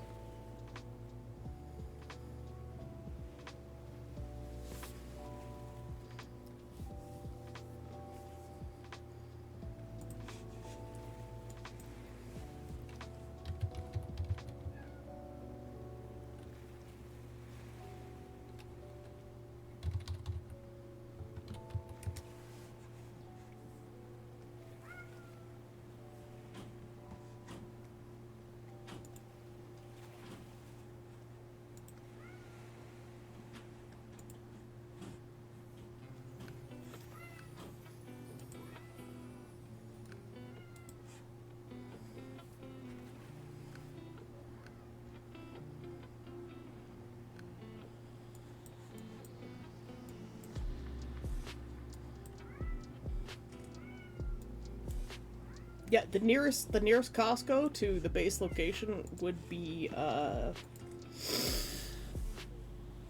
Sudbury. Alright, see you later, Fantasy. Thanks for coming. Thanks for hanging out with us. Sorry there was no art today. Meow. Rivy. Come here, Rivy. Rivy. Meow. Come on. Come on.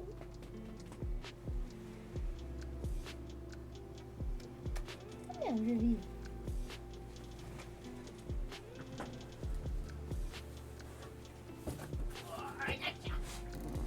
I got Rivy.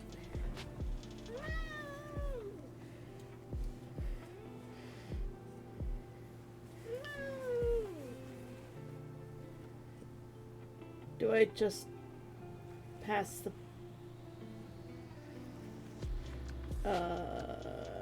You mean in the 9 event? Yeah, you can create a forum in the 9 event forum if you want to share poetry.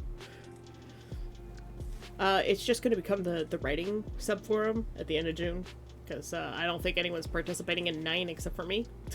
And I'm not even tracking it because I haven't done anything.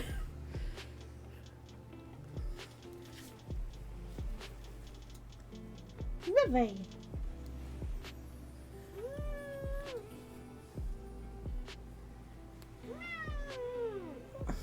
Yeah.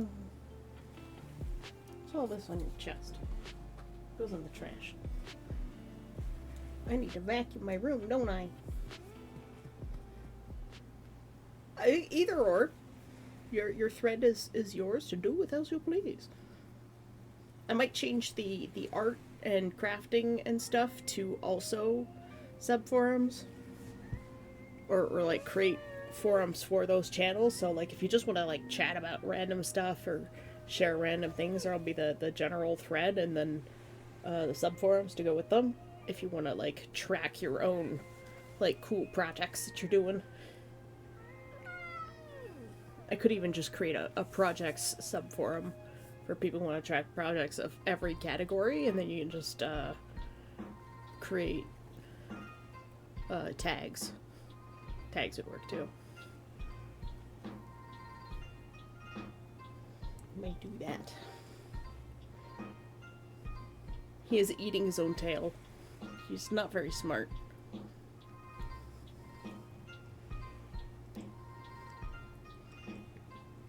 Why do you eat your own tail? Hmm?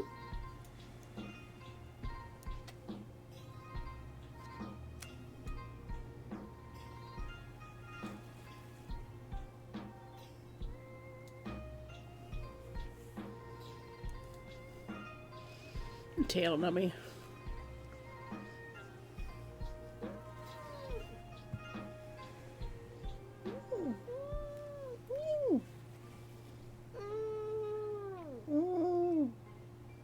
Why do you hate me?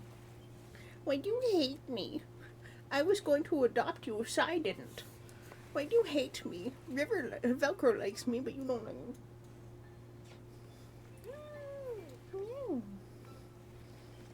He just wants to eat his tail whenever he's in my arms. I feel so unloved.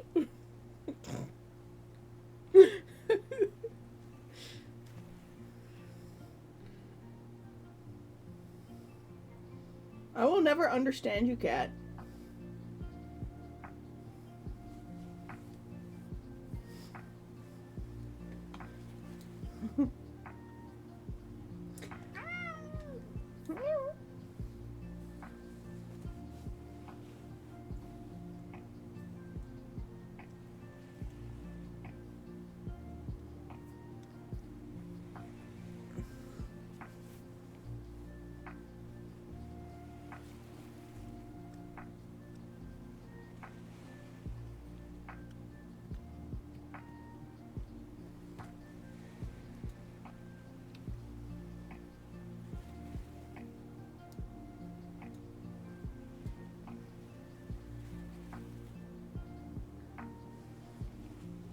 Off he goes.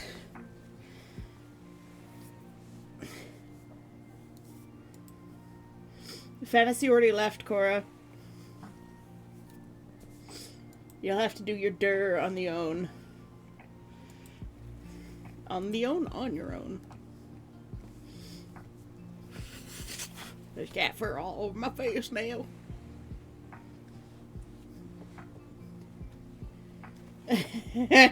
Murdam! We're looking at random stuff. Thanks for the hydrate, Neff. And the concussion. Looking at a peanut butter brand.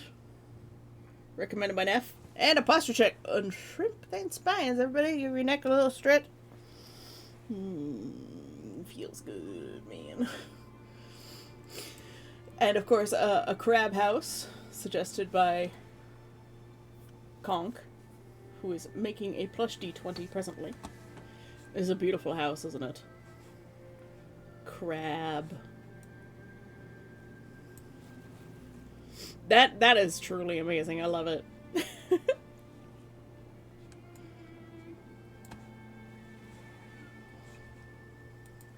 And an old military base that we found for sale.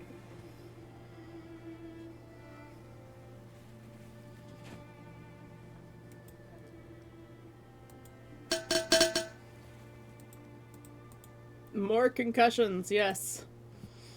Thanks for the hydrate, Cora. Asai has opened her door. She's emerged. She exists. I'm still wondering what, like, this weird tower is for.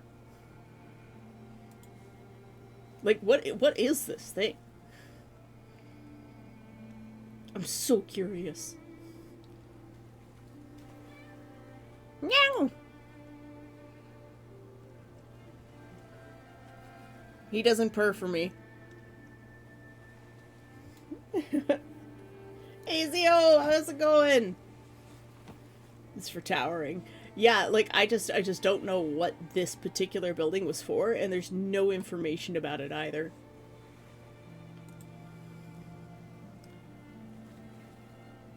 And, like, it doesn't look like there was a roof on it to begin with either. Like, there may have been a roof on this little point.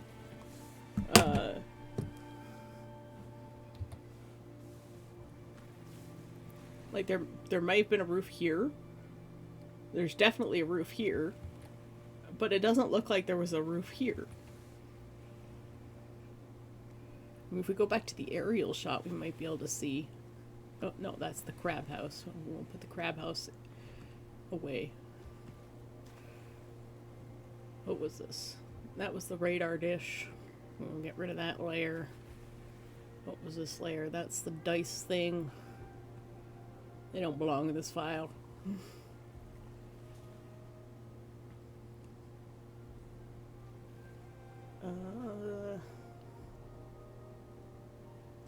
Yeah. No, that's the aerial shot of the thing. That's the Honey Bunch plush. It's so cute. Those are the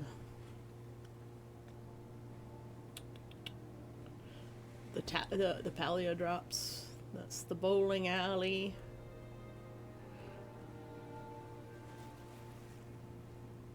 Where's that old aerial photo? This one. Okay, so it did have a roof.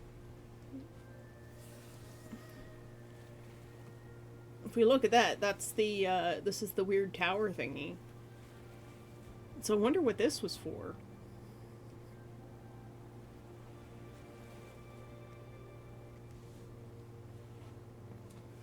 Because, like,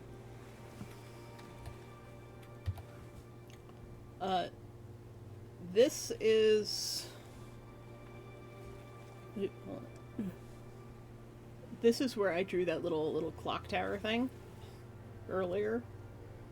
And it looks like there was a corridor going from that building between all of these buildings too. I don't know what this was for either. Like, this was the whole operations center, so this was the generator building. These are probably fuel tanks.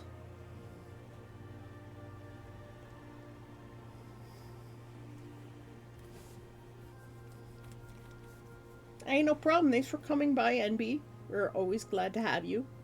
You get some sleep.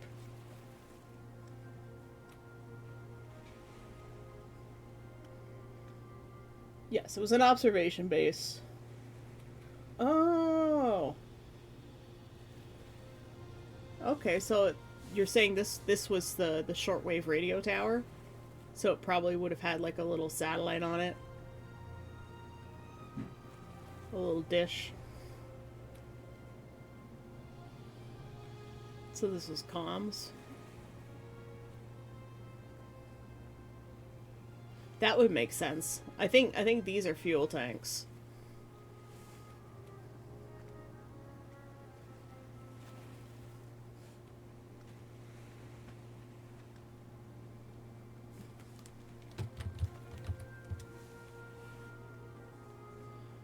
Because if you look at, they're not, the fuel tanks would have been here and here. If we're looking at this. Yeah. And it looks like there were, little sheds that used to be here.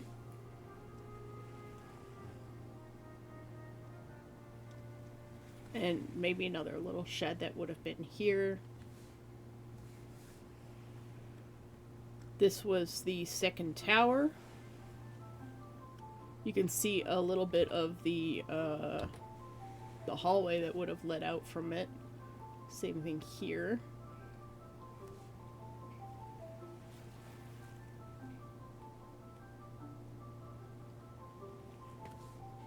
And then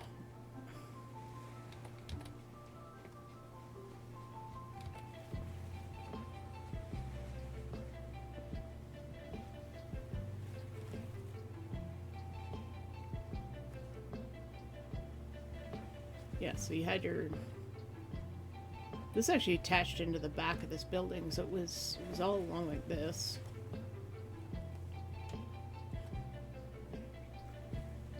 There's a little clock tower thingy. So the clock tower is actually...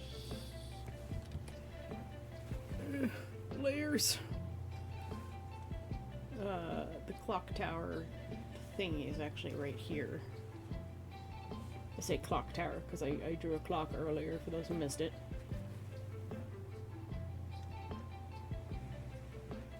Yeah. So those were probably definitely fuel tanks.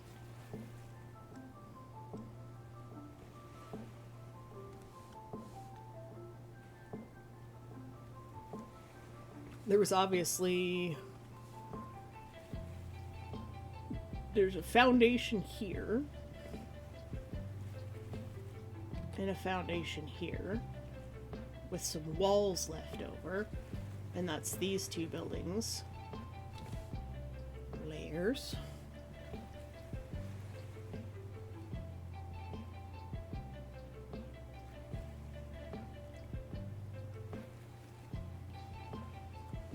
So it looks like layers. The old hallway went here. And then there was another hallway here. And that's because it just gets so gosh darn cold during the winter here. Good luck, Conk. And then there's obviously a tower here. And I suspect most things were above ground because this is all shield material, so it's all basically solid granite.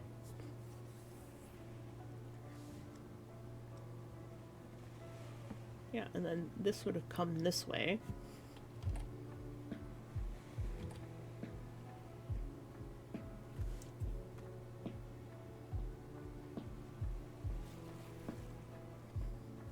I know that, I saw in another thing that these were, diesel fuel pump lines. So that's what these lines are they're fuel pump lines, and they're, they were basically made out of the same material as this thing. But this was all diesel stuff going from the generator. I think these two were also pipes that probably hooked up to these fuel tanks somehow.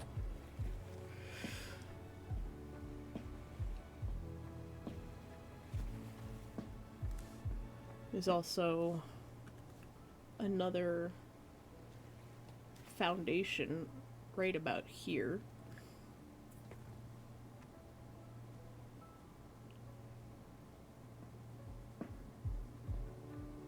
And this looks like just like a pile of stuff. This is just a pile of stuff and things. And these probably aren't even sheds at all. So basically, the structures that still exist are these ones, half of this one, this thing, and the big generator base. Everything else either burned down or collapsed over the years.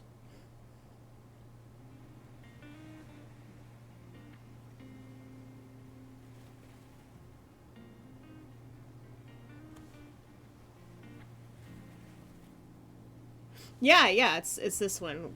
I haven't mentioned the town name or anything. Just so you know.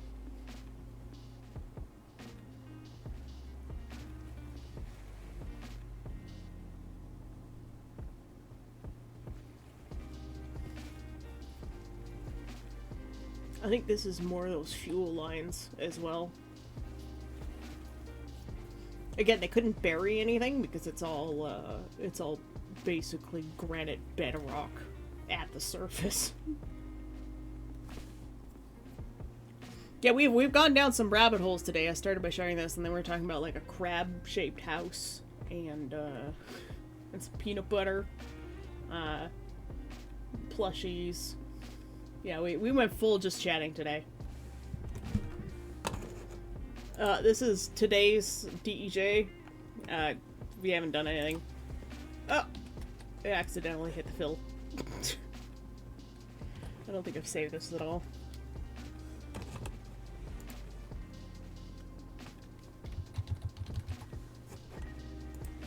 There.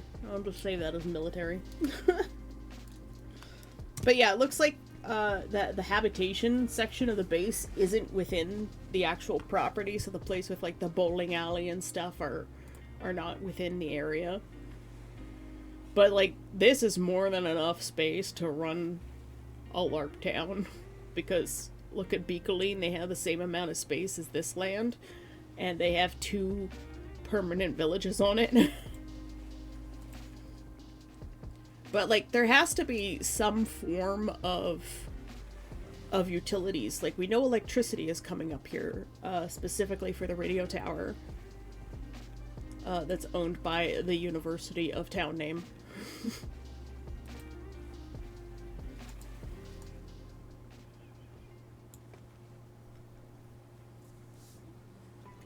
The university that has no website and doesn't seem to actually exist.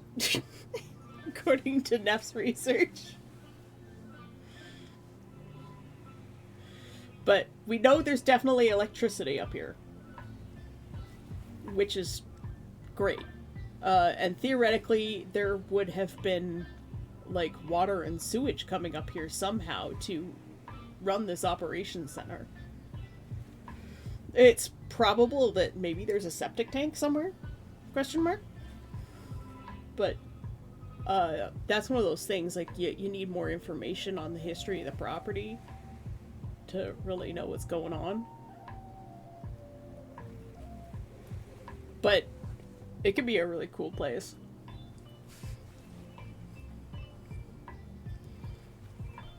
You could even follow the layout of the old hallways and make, like, those Asian walkways, where it's, like, just a boardwalk with a roof.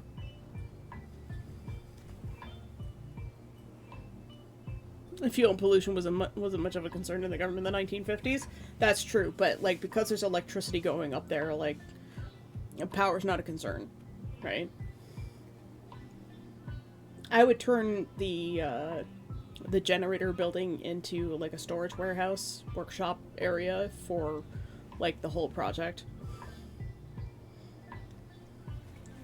Yeah, 20 with giant V8 engines. Yeah, the riverboat gas guzzlers. Power is always, yes, I know power is always a concern. But it's not like,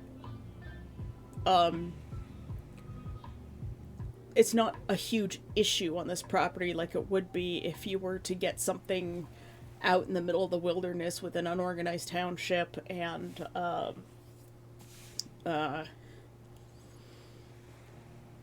you know, no utilities going anywhere near the property, even in some cases, no roads.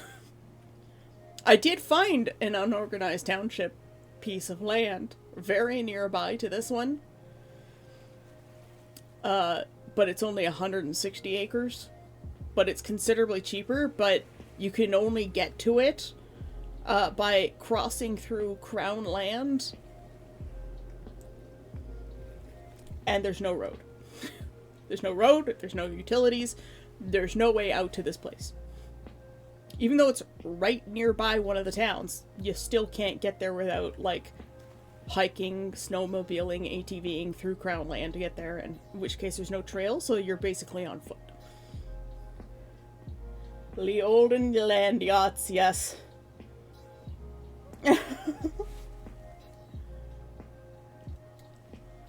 Yep. Riverboats.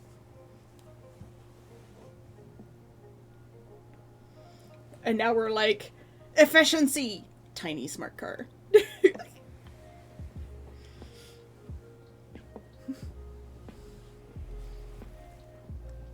But yeah, this would be the coolest place, but remediation and cleanup would be very expensive. So I understand why it's like super cheap, because like there's potentially asbestos, there's almost definitely lead paint, there's the old fuel tanks. Well, the old fuel tanks are probably long gone. But like there'd still be like environmental damage in the area that you'd have to consider some way of cleaning up. Getting out there in the winter, very difficult, lots of work.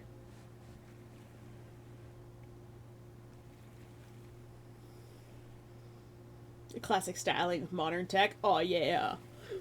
And like modern materials too, so you can basically make the whole thing out of carbon fiber or some shit. Nice and lightweight.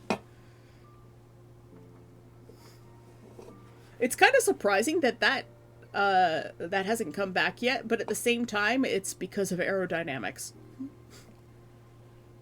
That's the reason why we don't build vehicles like that anymore, is because of fuel efficiency and aerodynamics.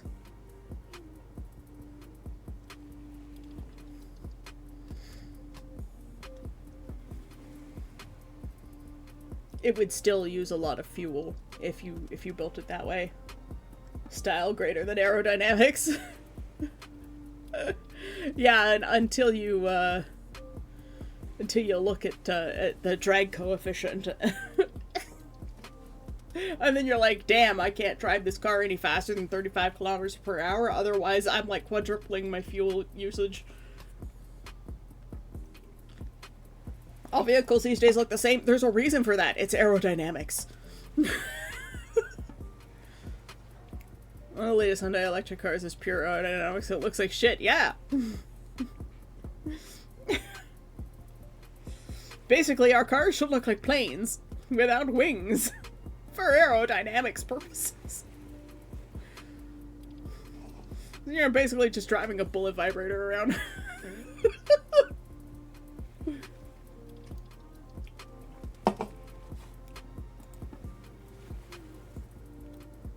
I mean, that doesn't look too bad. It could be worse.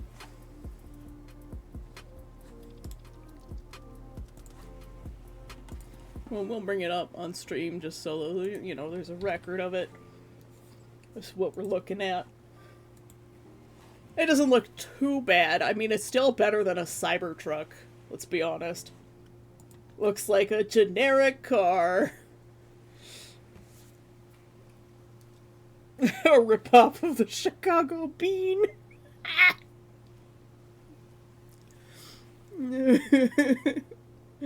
Like I said, if you want, like, you know, perfectly aerodynamic vehicles, you're basically looking at driving a bullet vibe around.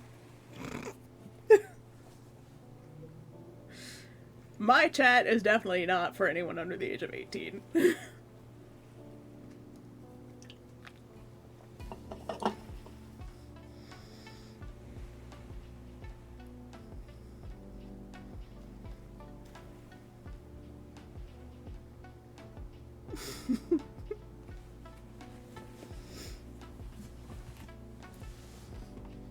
You'll let me know if you ever get a response to your email, right, Neff? Oh, I got a rejection for another job today. I think my applications are starting to show up. I applied to the marshals, and they're like, after careful consideration. I'm like, yeah, right. You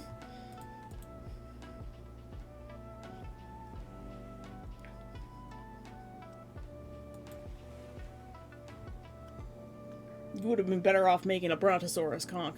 Would have been easier.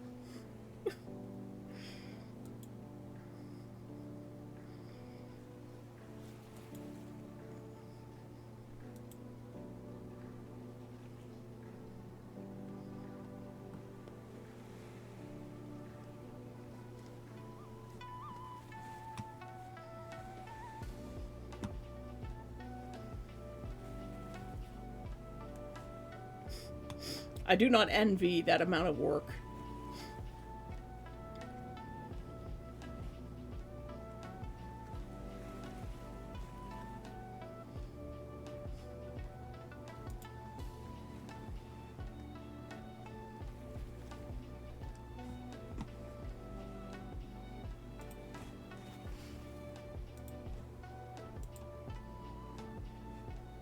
I don't know why I'm excited about this so much, because I know it would cost a lot of money to do the things that I want to do with this.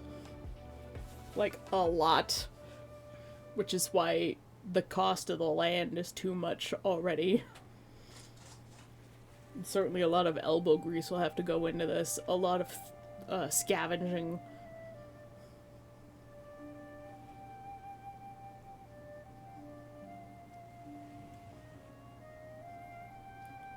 And, like, I don't have much experience running a LARP.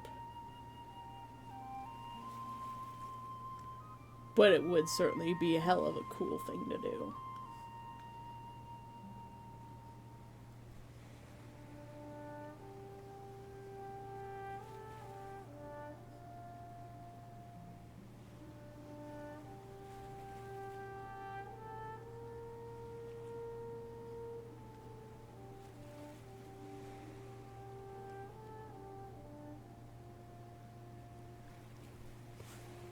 I wonder if they're gonna call me and be like, why didn't you show up for orientation today? I'm like, probably because I got no information.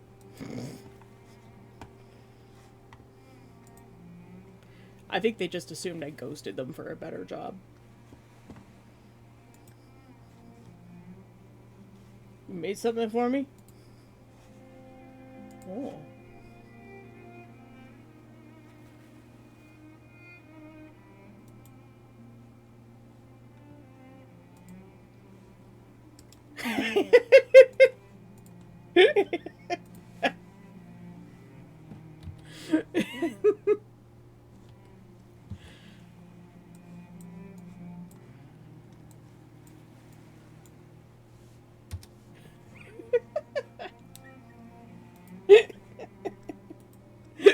It's awesome.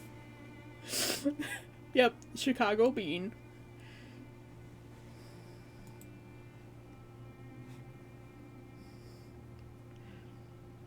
We now have memes made by the community.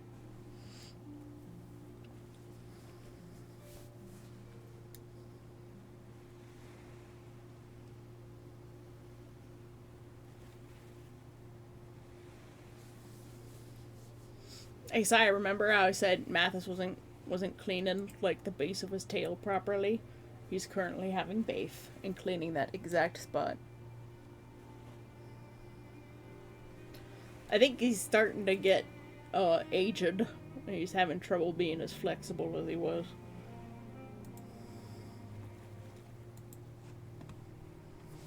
Could be why he licked off his white patch too.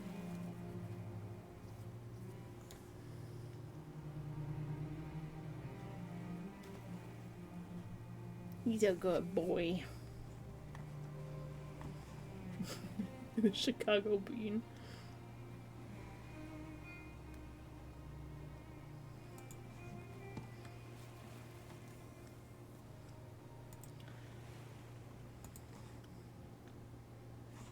Yep. So that is Mystery Place. There's all the core samples hanging around too, which is really neat. Wonder if we could make something with those. Stupid car.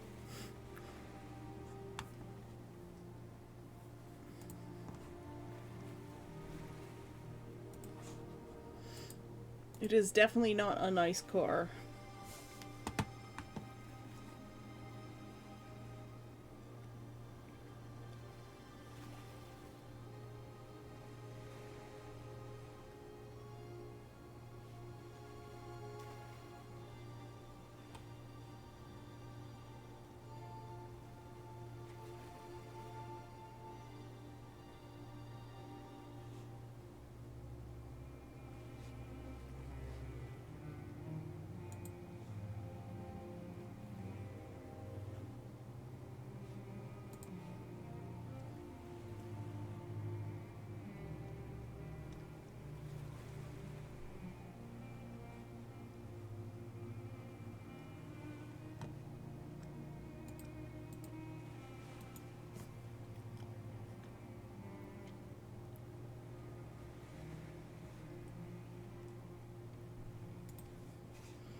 Just slice them all into little round tiles, you mean?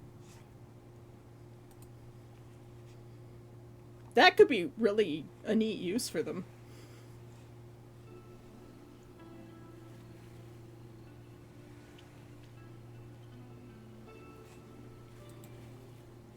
They're very likely lead. 1950s, hastily built Cold War base, probably lead.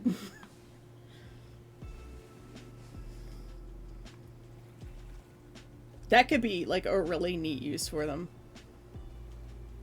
Or lengthways, seal them, use them as a backsplash. Yeah. Damn. There's all sorts of cool things you could use those core samples for.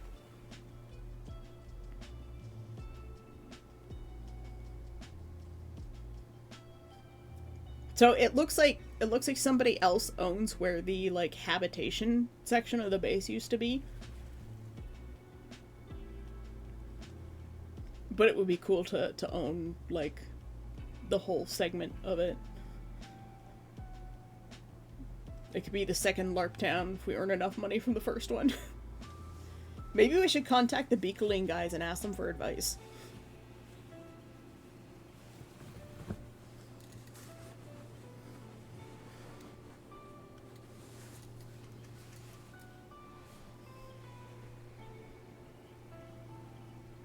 That is true. That is true. It would show off the layers and the core samples. That would be pretty awesome.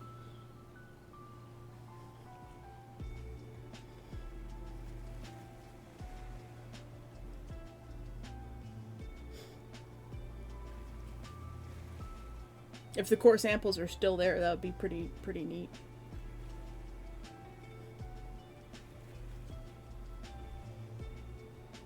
That is true. I'll get the Bale response. I'm too busy. I understand Bale is very busy. He still hasn't gotten back to me about my prize from last year. I never received my code. I just straight up never received my code.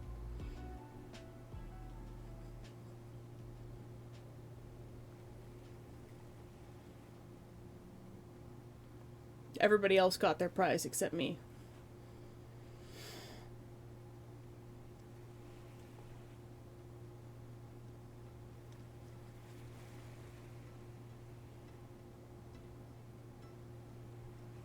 Which is a bit frustrating.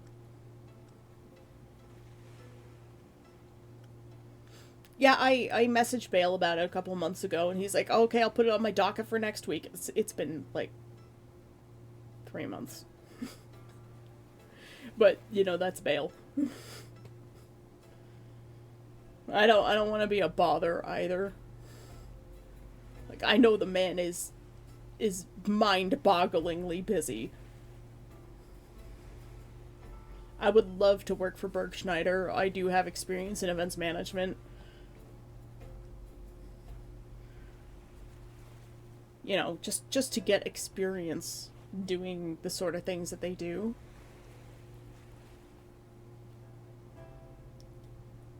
Well, I've hung out and talked with Bale a little bit at Conquest last year. I was supposed to fix his pants for him, and I waited around camp a lot for him to come back with his pants for me to repair in exchange for money. And he never did. It took half the event to get an extra sleeping bag, and so that, you know, I could be warm enough. Everybody was cold because it was shockingly cold that year. But luckily, Charlotte had an extra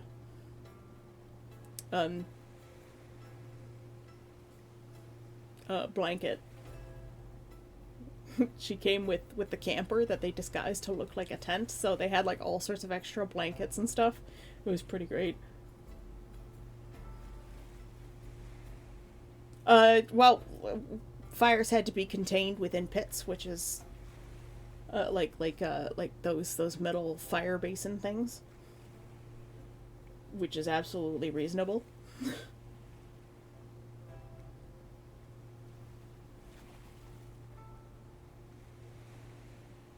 The cuddle pals, for those who can stand the touching, absolutely not me, and definitely not Nameless. Nameless is like, you touch me, you die.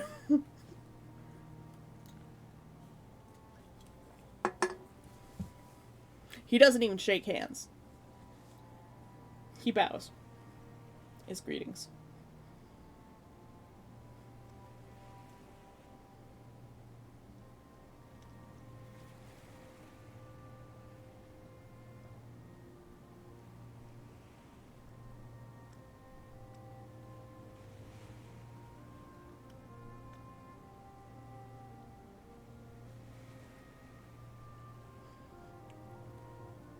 But yeah, we had little fire pit thingies, and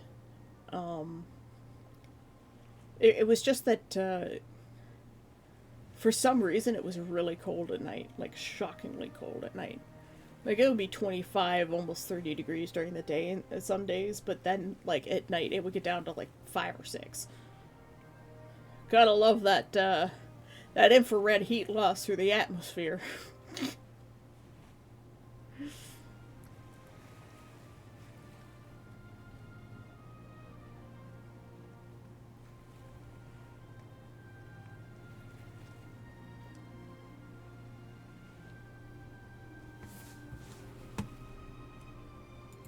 But yeah, I like your idea for the use of the core samples. That's a good idea.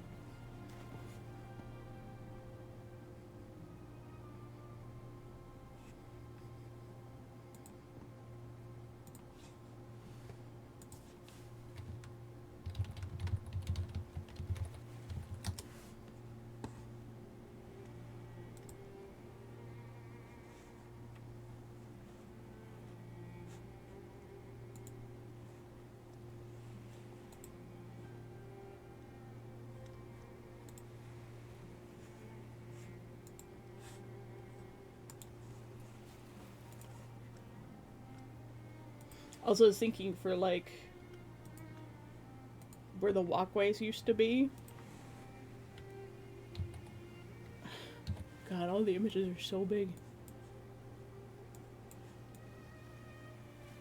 I'll just hide that main Shutterstock thing. Like, we could do something like this. Welcome back, Conk.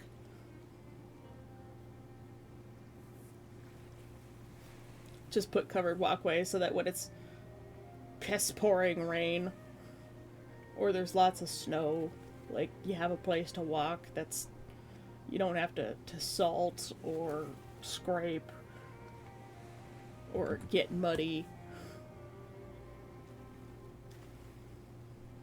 A place where you can stand and be dry. There's always lots of snow. Yes, I understand this. It's the north.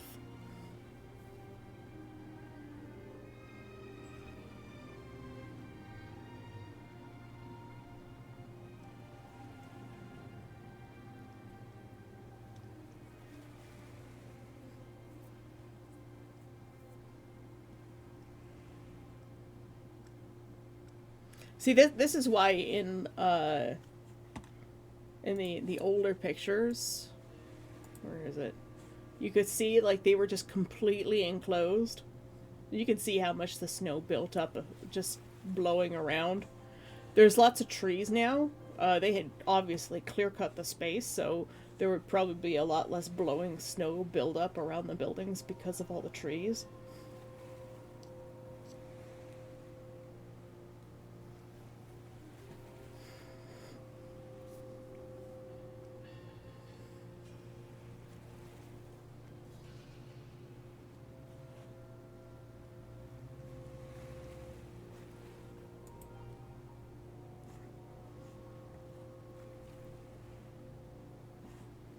But yeah, they just had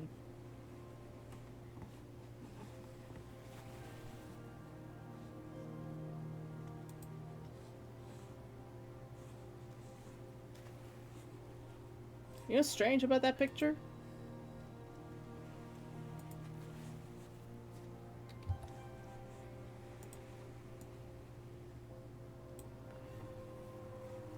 I thought there was a walkway between between the buildings. I thought there was a walkway here. Like this one here. Oh, layers. Like right here. But I think that was just, I think there were pipes just going over to whatever this building was. Because this right here, there's no tower here. It must have come down, if there was one. I mean, there's a pine tree right where it was. But I thought there was a tower going through here, but I guess it was just pipes of some sort. And then there's this structure here, which doesn't seem to exist. Because according to this picture, it would be right around here somewhere. So I guess, perhaps...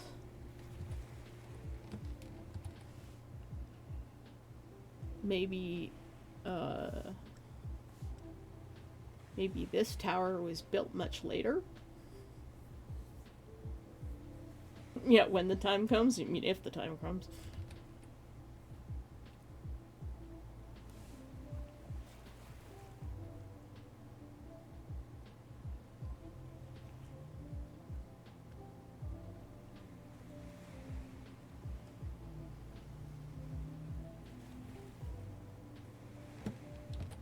I don't know, I just think it's really neat. But yeah, that's why they had those enclosed tunnels, is because the snow and the cold, it was just too much to get around, so they probably just built those sealed hallways. They probably weren't much more than a shell.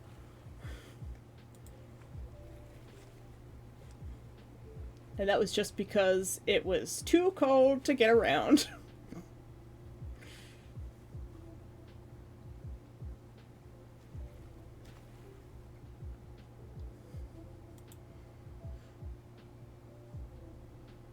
But when you think about it also historically, like, a lot of settlements were built, like, on the tops of buildings. Mountains and hills, because they were the most defensible. So it would make sense to have a LARP town on the top of a mountain. I think it'd be neat. We don't have any water features, but, yeah, just getting rid of the wind does a lot for survival. Yeah.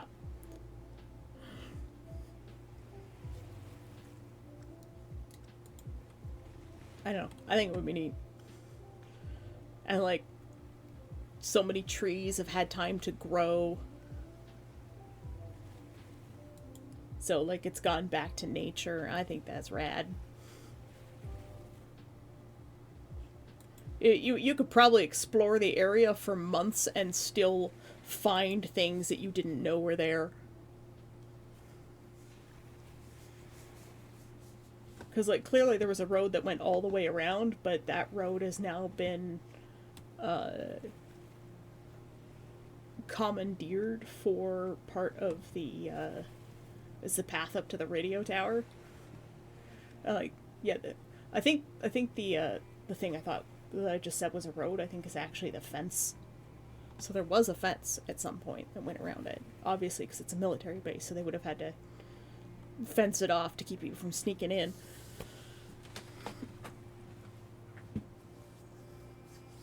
But yeah, the trees alone probably help a lot in keeping the wind out of the buildings now, which is pretty cool. And plus trees rock. The more trees, the better. Trees everywhere.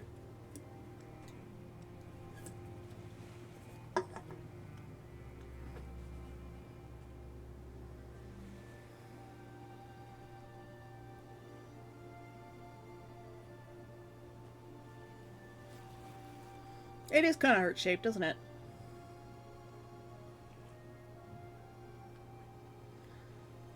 I guess that was just the most convenient lay of the land.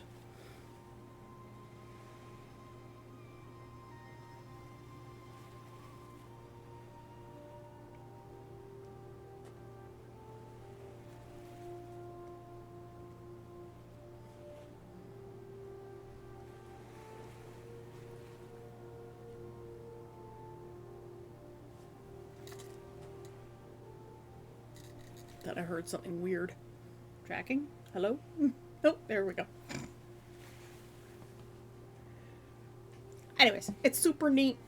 I really wanted to share it. Oh, wow, my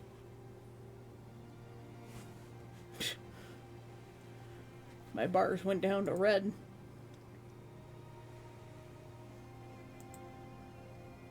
I hope the internet is okay.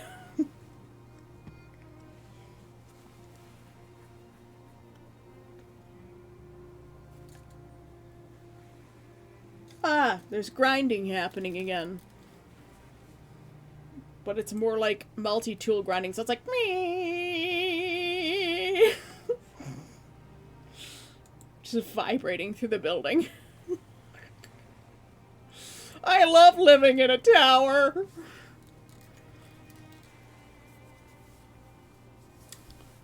Note my sarcasm. Showing off your new purchase.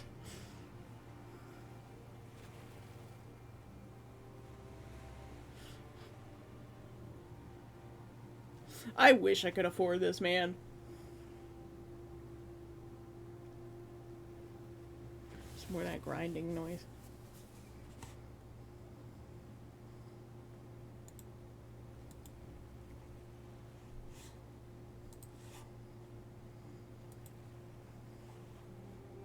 It makes me so frustrated that I can't find work, because if I could find a stable income, I'd just buy it and then just sit on it until I paid it off. Or, you know, live in a yurt with an internet connection like a Starlink or some shit, as much as I hate to give Elon Musk money. It's like the only real option for internet when you're out that far. Because I doubt that I could get Bell or Rogers to put in a line from the nearby town of base name to put a line all the way up to the base. Because the internet didn't exist when this base was in operation. The internet wasn't even a dream.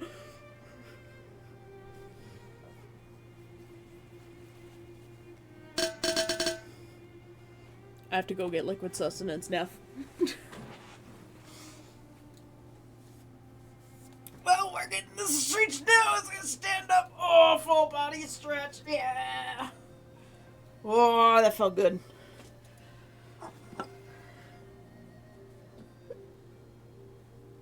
Well, let Necromancer figure that one out. That's a little bit too much to ask there, Neff.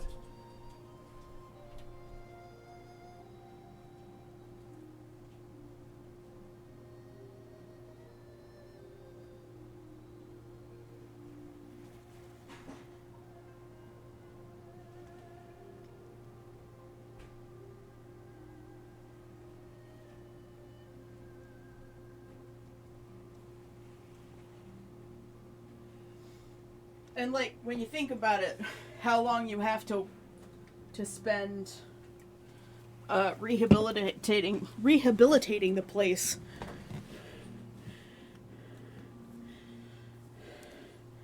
Breaks out welding mask.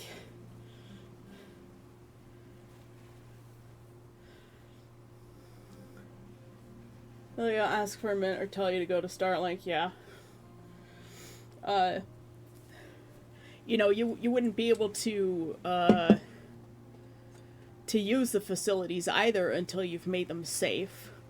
So you wouldn't be able to make any money until, at least not from the LARP part, until you're ready for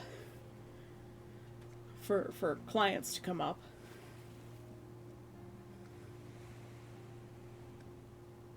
Tell us what you need, we'll build it. Yep. A necromancer can probably build some things too. I don't know what physical crafting skills you've got, but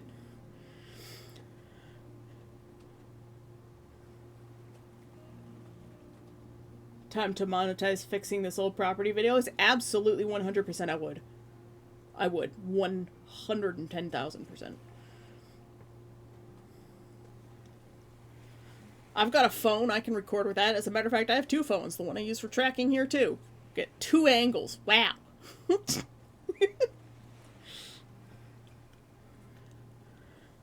Sai, you should learn videography, and then you can become a videographer.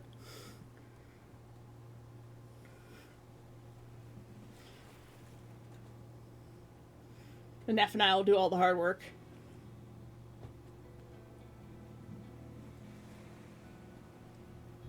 I mean, I watch a lot of those channels. Some of them are even in the Canadian wilderness. The only skills I have is 2 hands, and how hard could it be attitude? Exactly. I studied cinematography, can't be that different. Exactly.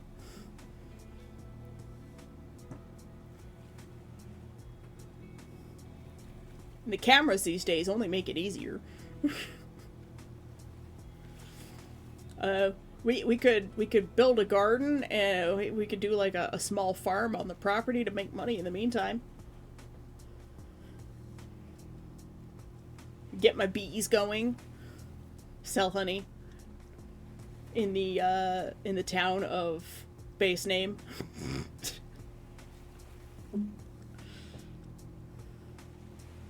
Get the government grants for bringing tourism to the north. If you have a good enough LARP, people won't care about how far they have to go from the international places. But if you're bringing up enough tourism, I think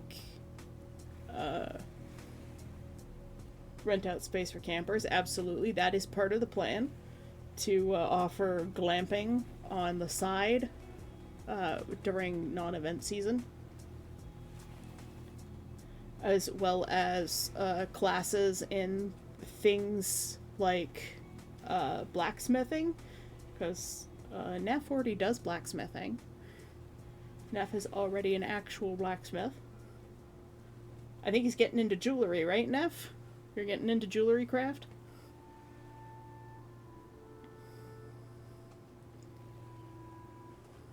I could offer beekeeping and beekeeping videos. One of the things I want to look into is making a bee house like they do in the Scandinavian countries. Instead of like regular bee hives, they have these big buildings that are a bunch of beehives, and they're called bee houses.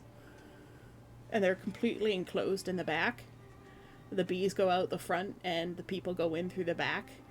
And since you're going into the hive from the back, the bees don't get agitated because that's not where things normally come in from. The guard bees guard the front of the hive. It's really neat.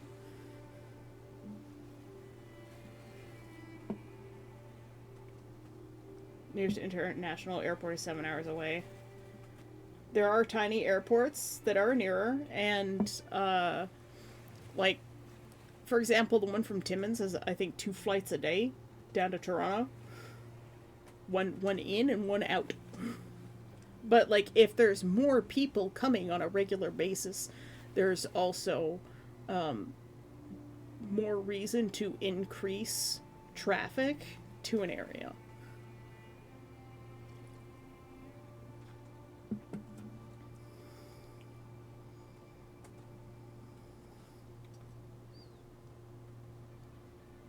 Their ordinances and construction codes to meet. Yeah. There are... Yes, there's the Ontario Business Code, Building Code, sorry. The Ontario Building Code.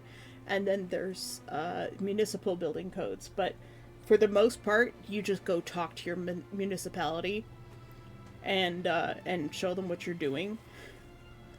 And also, because the buildings already exist... as long as you're not building new buildings, if you're just renovating old buildings, a lot of the times you don't need permits for certain things.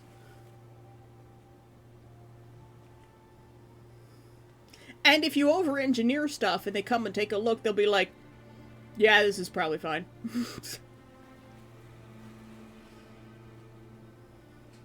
I wish I knew a civil engineer, because I would gladly take their advice and pay them in honey.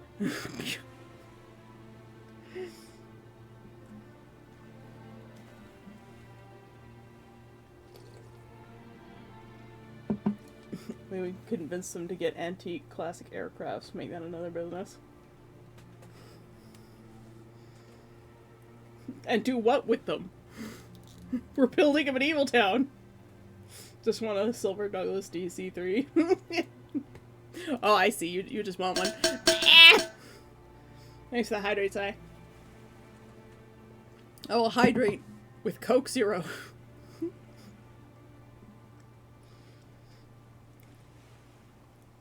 Lots of hydration happening. It's liquid.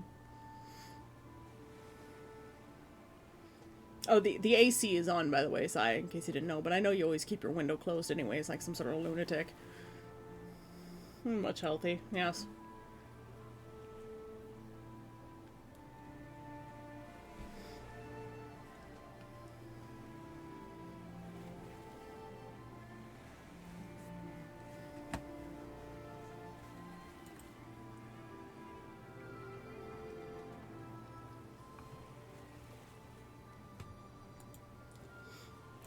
Well, you see, Neff, there's only one problem with that. They would just go to the Aviation Museum in Ottawa.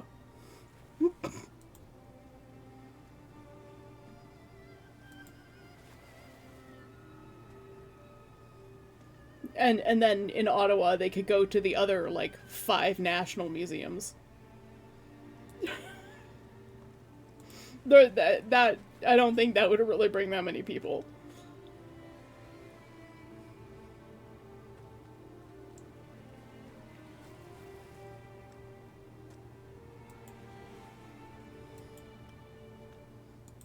I don't know many people that would want to get into a classic aircraft. I know I wouldn't. Especially not one that's flying. No. I wouldn't.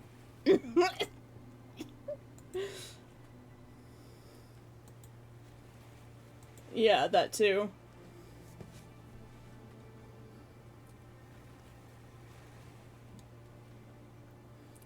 Doesn't the North train go through town of base name, Si? I know they were thinking of bringing the North train back.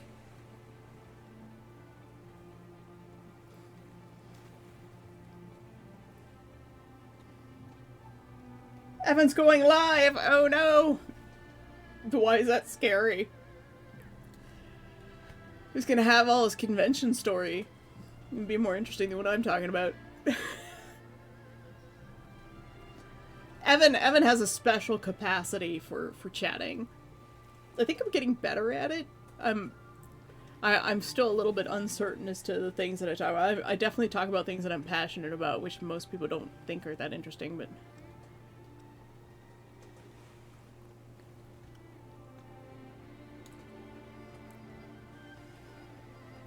I mean, if enough people ended up going there consistently, they might even consider putting a stop in if it does go past it. Because otherwise it's, the nearest one I think is Town of M, where I got on the train when I visited you way back then.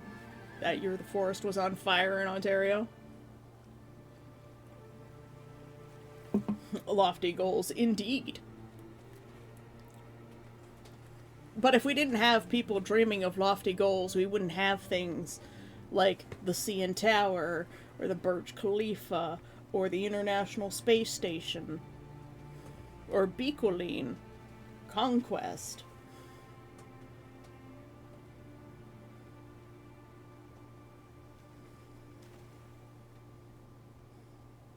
You know.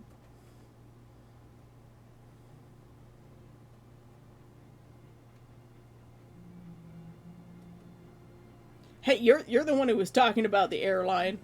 The railway is already there.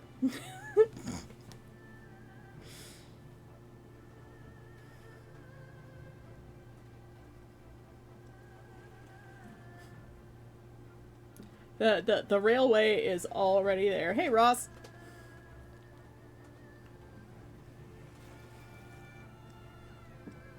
We're pontificating about Larptown today, Ross.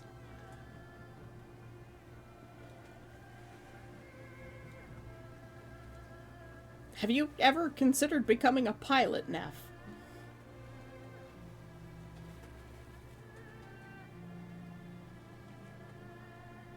Pilots make a lot of money. Especially if they fly private jets.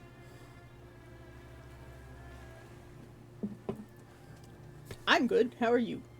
How was your weekend?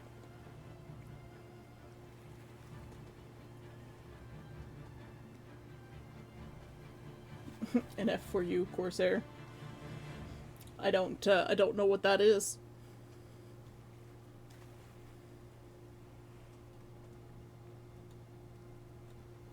Your eyesight's real bad. That's what glasses are for. Do you have to have good eyesight without glasses on to be a pilot too?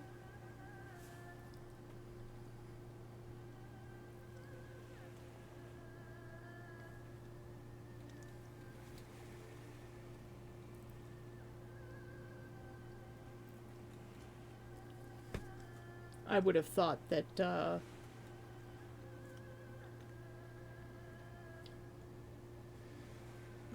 having glasses would be good enough.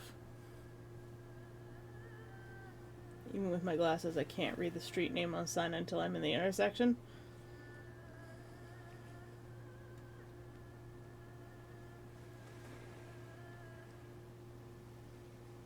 The most I'll say is there's 208 plus kilometers recovered.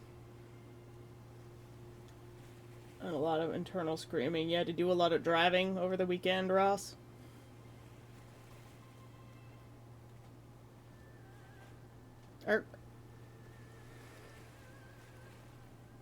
Are you in Europe or in Canada? Or Australia? Australia also uses kilometers.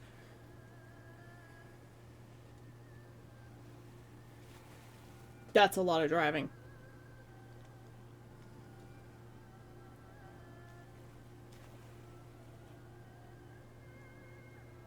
Yeah, I never asked where you're located, Ross. If you're fine with sharing. There's most places in the world use the metric system, so, but a lot of people who normally watch live streams are often American, because there's a lot of Americans. So when somebody starts using kilometers, I'm just like, oh. Yeah, you're either Canadian or European, probably. Although there is a potential for being in one of the Asian countries, or Australia.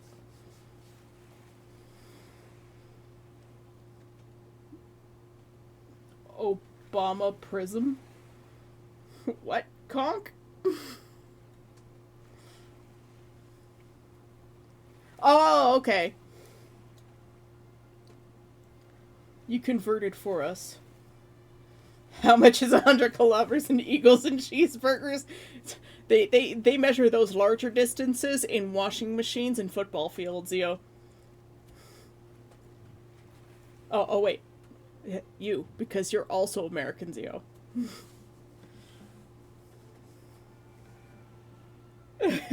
On the internet, to assume everyone is American for some reason. Pretty much, yeah. Did I ever mention that time someone from Canada said I was too nice to be an American?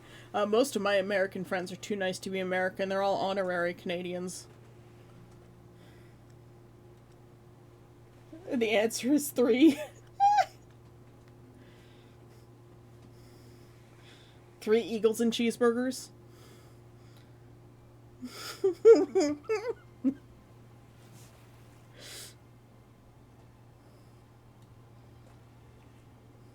You measure volume in Olympic-sized swimming pools.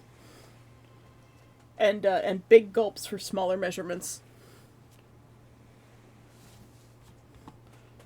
Oh no, Obama Prism is in memes.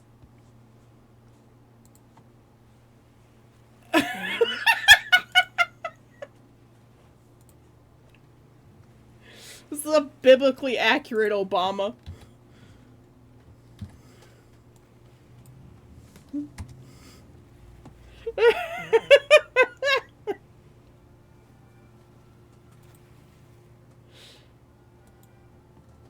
Yeah, Zio, you're already Canadian. You're very, very nice. You might be even too nice to be Canadian, man. Now I want to seriously fuck with Americans. Instead of using the metric system, I'll use only things they don't know anything about. Oh yeah, it was half an Eiffel Tower.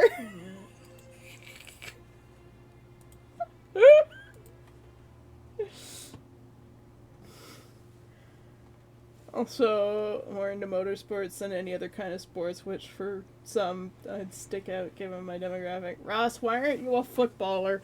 Hand egg! Sports ball! Stick puck!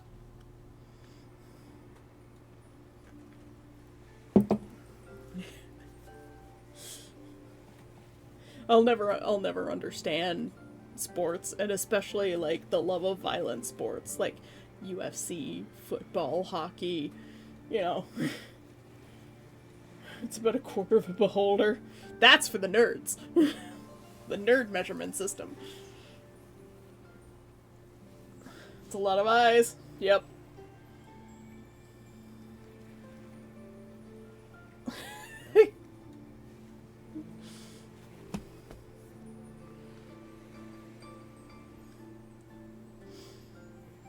I don't know what a Thean Moo is.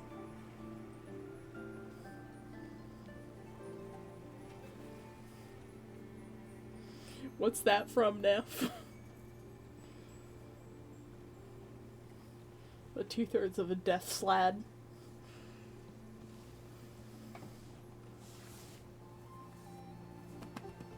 One standard puts in. Temple grounds in Vietnam. Ah!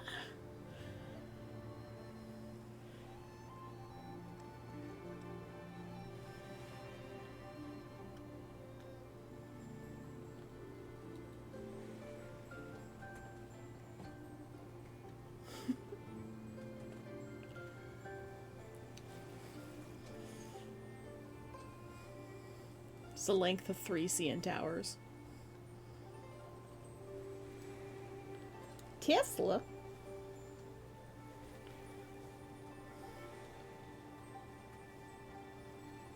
Who do you get thirds of a sled with a great sword? Oh, how do you get through?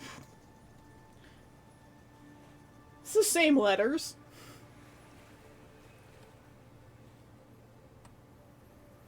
Alright. I'll be back in a moment to nature crawls.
Daddy turn.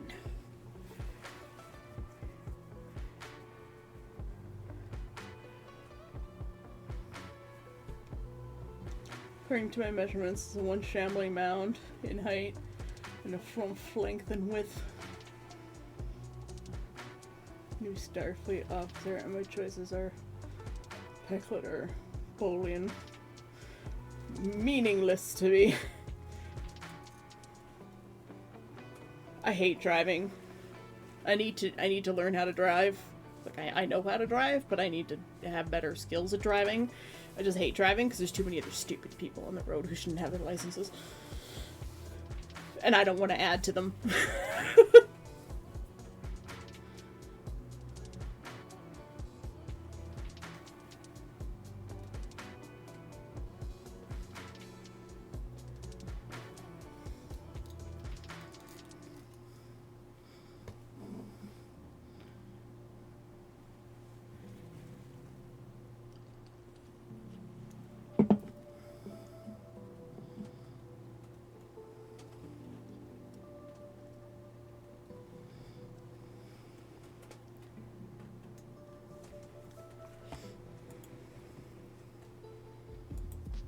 Yeah, one of my favorite measurements was they were like, oh, it's the size of like 6 washing machines. I was like, what the fuck? And I'm like, you know washing machines can have varying sizes. Right? I didn't even say standard washing machines, they're just like washing machines. I'm like, so industrial washing machines, tiny personal washing machines, Japanese washing machines. My personal favorite is a large boulder the size of a small boulder.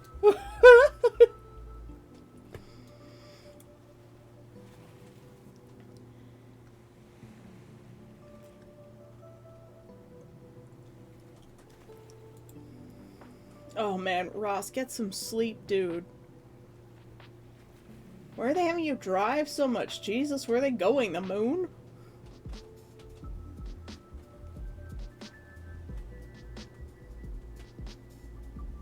A little desktop washing machine you see on TikTok? I don't use TikTok, so I don't see that. But that sounds interesting. Best unit of measure are bananas. Yep. What kind of bananas?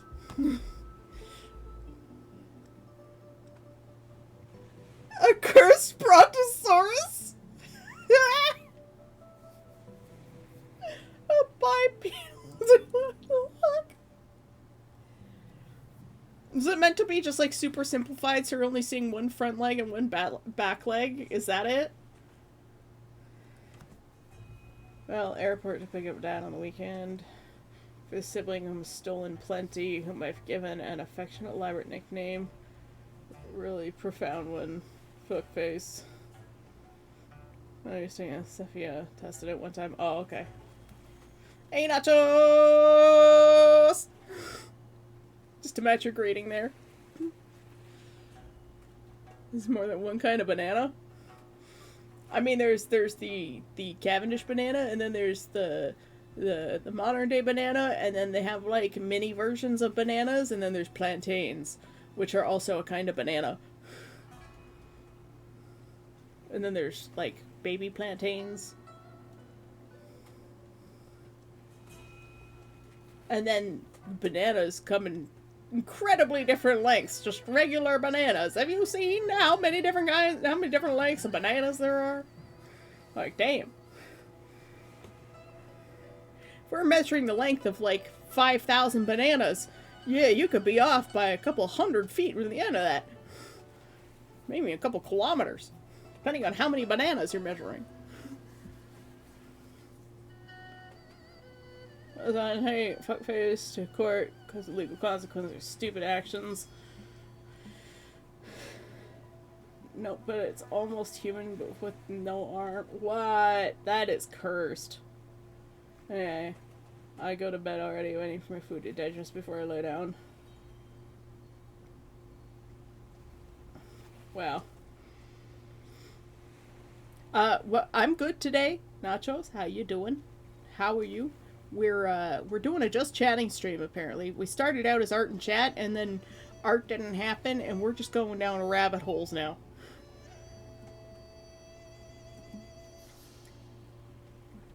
Our plantain's a kind of banana. More like a potato that grows on a tree. That is also true, but they're also disgusting. I hate plantains. Apparently, my grandparents once had a friend visit from overseas. He casually called to ask for an airport pickup. The airport's 9 hours away from their house. Yeah!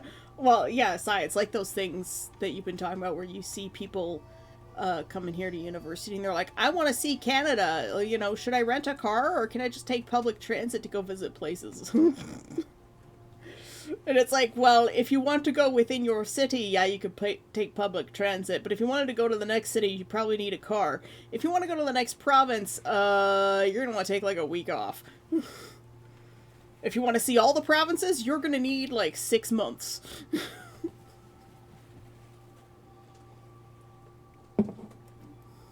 We need to rethink the banana strategy.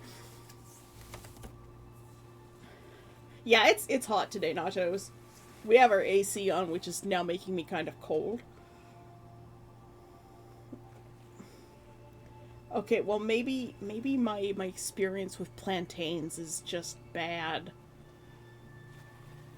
I am willing to try most things at least once in terms of food.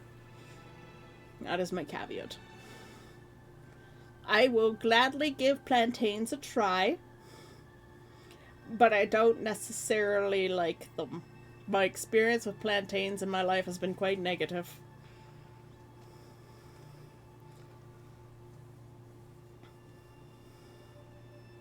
And most Europeans can't fathom driving all day, and you're not even out of Ontario yet. Yeah, Ontario's like 2 days of driving, and you might get to the other side. But yeah, we started to go a little bit Irish there.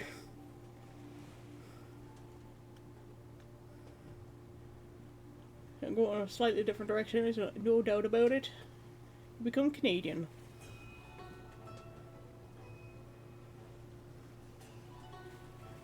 Yeah, 25C. Yeah, it's supposed to be 30 today. I'll share my plantains with you, say. If you don't like them, I'll eat them all. More for you then, right?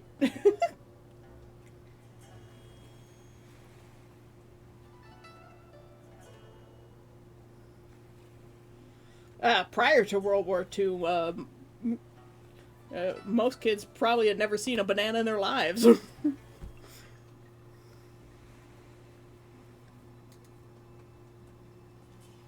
Yeah, I think the one time I had plantains, they weren't prepared properly.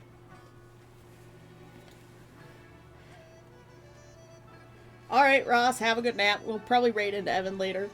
So, I mean, you can just lurk. We have a lurk command now. Gonna be 30 all week. Ugh.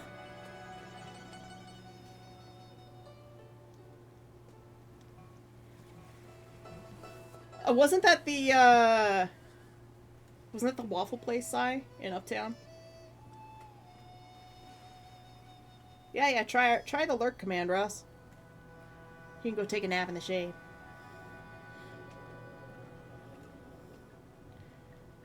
You find only the most pleasant of dreams. Yeah.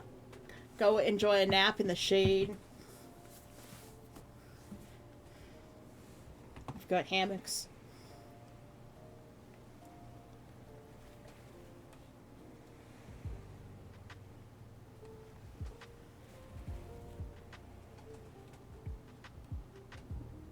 Once what's finished?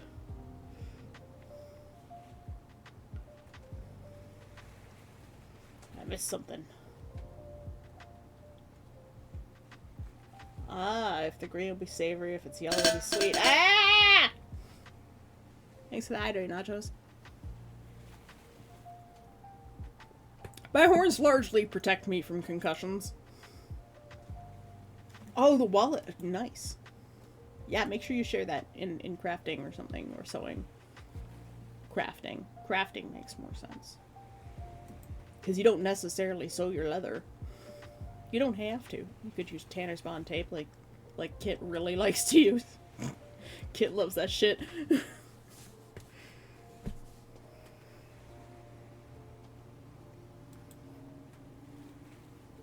18 degrees? Oh, conk, I'm jealous.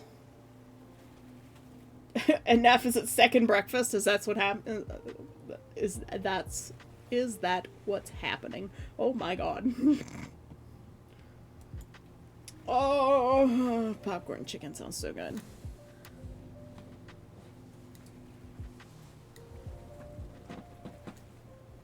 Tesla. The Babbins returns.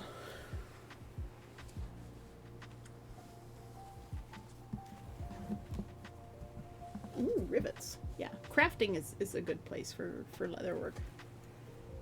Lunch, second breakfast was the first time. I went AFK for food.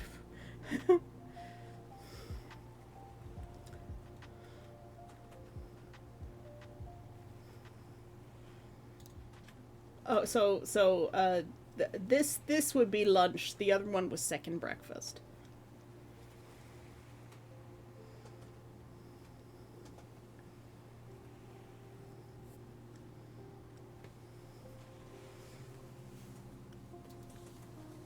Neff wakes up really early in the morning, apparently. Like me, Neff is an early bird.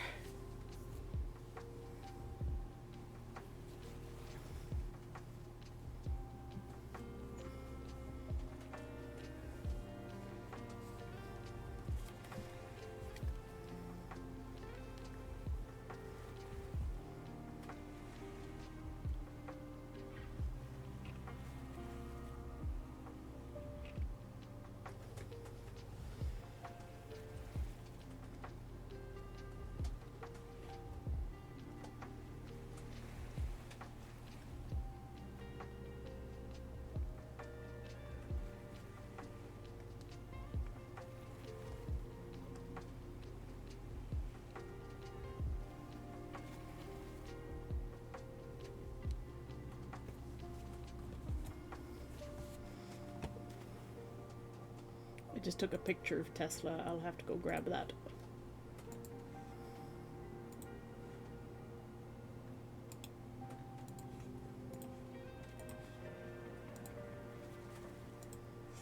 Look at this baby! He's very dusty. He's just like that.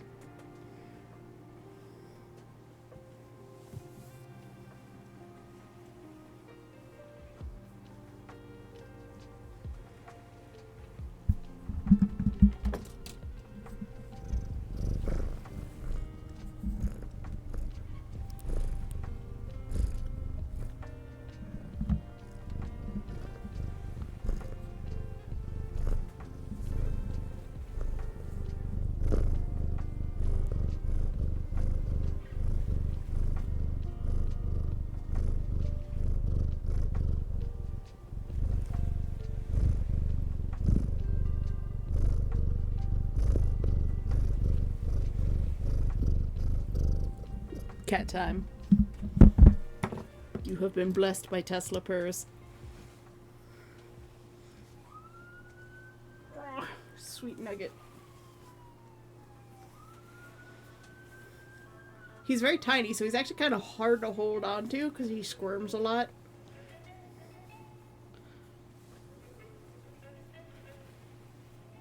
But yes, that is Tesla. You can see he's got kind of an orange hue to his fur.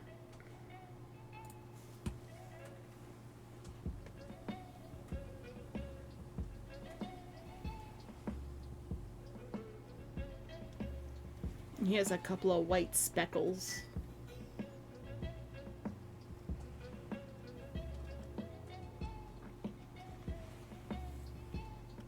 A little kitten mottling that he never lost. Sort of a pseudo camouflage for kittens. He never grew out of it.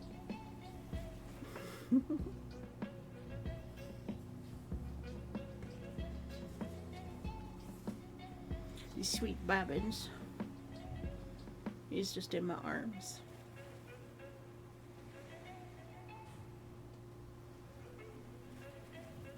Yeah, he's a little bit dusty. Everything is dusty here. Off he goes.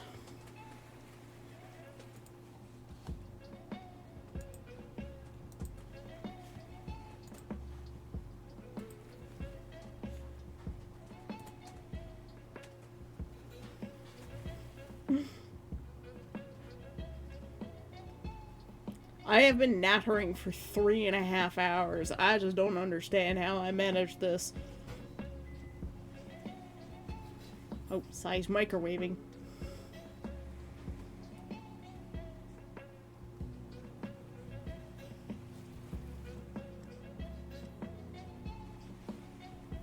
Hopefully my internet will not be affected. Sometimes the internet is affected by the microwave.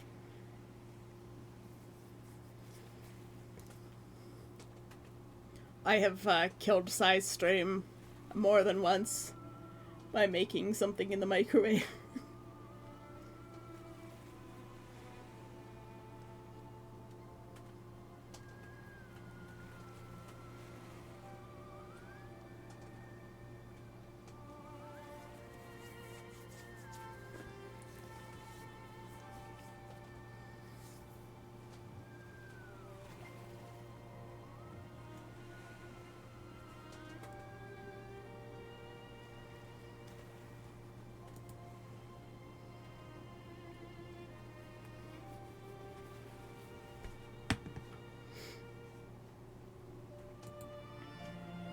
Yep. Anyways, I thought it was cool. I really wanted to share this with you guys today because I thought it was just really neat. Like, even if we don't get it, and you know, because we probably won't. But it's cool to like look at different sites and see and imagine how you could use them for different things.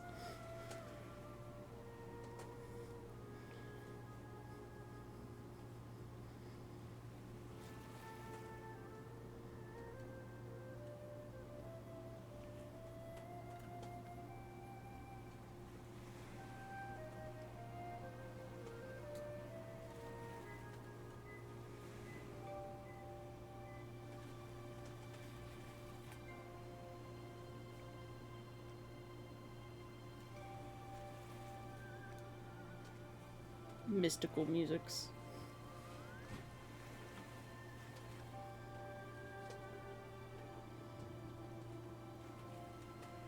You do indeed hear a finished microwave.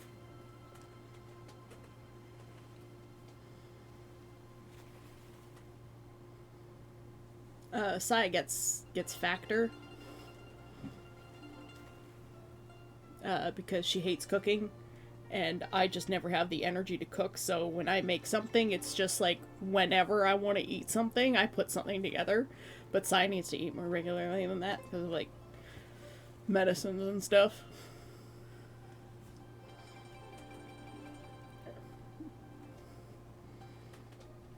She eats a lot better than I do. I am very unhealthy. I just need to stop eating, let's be honest.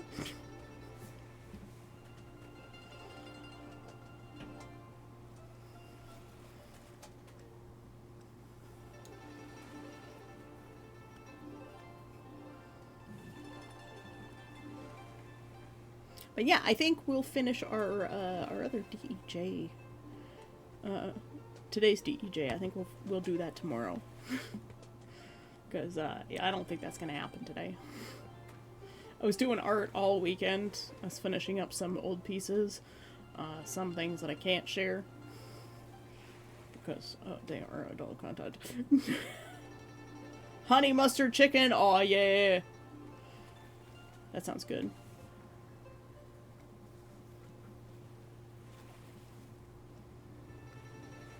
Maybe I'll pull some beef out of the fridge, or out of the freezer, and make some enchiladas. You gonna lurk? Enjoy your nap in the shade, Nachos. Thank you for coming by. We'll probably raid Evan soon. We've been going for 3.5 hours. That's usually about how long I go. Maybe I usually go a little bit longer.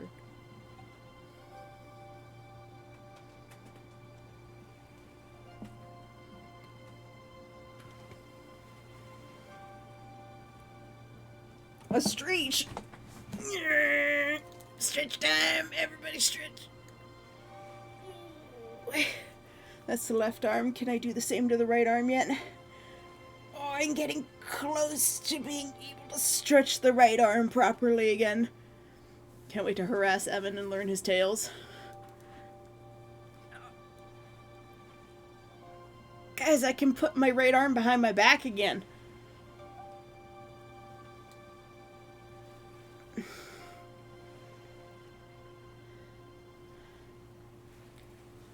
It's still, the muscle still isn't strong enough for me to be able to pick up Mathis with one arm. But, I have a little bit more flexibility than I did. I'm not waking up crying anymore from pain, which is a good improvement from, when I first started streaming. So, the only thing I can think that changed is I got that hand-powered coffee grinder where I actually have to, like, mill my coffee into a powder to be able to have coffee. Nugget, hello. I reach down to pet him and he runs and stops just out of range. Starts annihilating my carpet. Nuggies.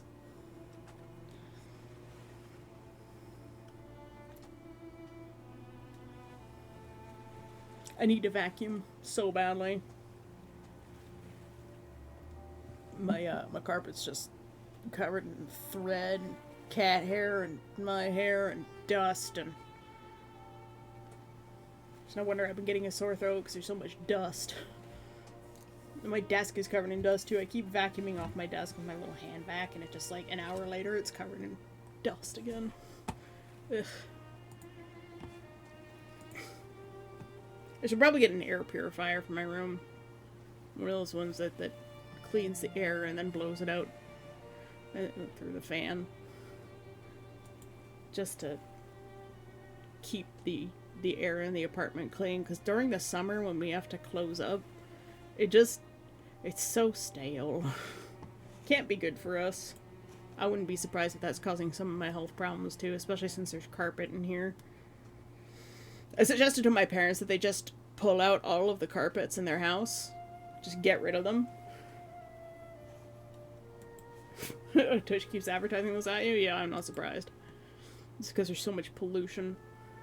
Yeah, I told my parents just to rip out the carpets in their house and then just go industrial. Neff has booped my snoot! It's been so long since we had a boop snoot. It's like the droop snoot. But it is the snoot that gets booped. The boop snoot.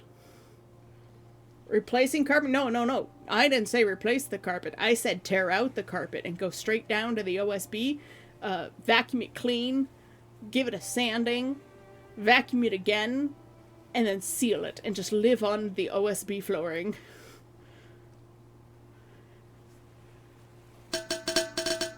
All of those just bounced right off my horns. Thanks for the hydrate, Neff. Welcome back. Air purifiers, Neff.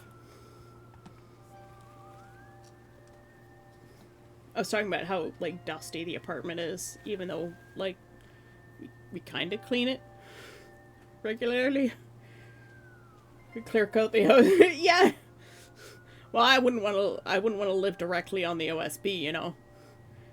That shit's not good either. OSB is pretty bad for you. It's always off-gassing and it continues to off-gas forever and you got all those glues and resins in it. It's cheap, yeah, but then you know, just don't rip your walls down and live with OSB walls because then you get the Phasmo house attic. Really going for that rabbit cage look? Look, we know what that looks like.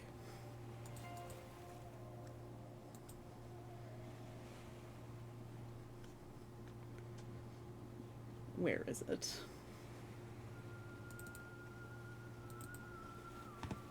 We know what it looks like. It looks like this.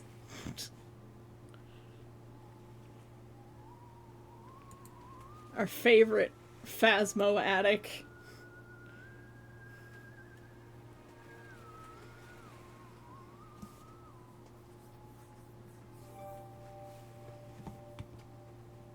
Yep. I kept the file.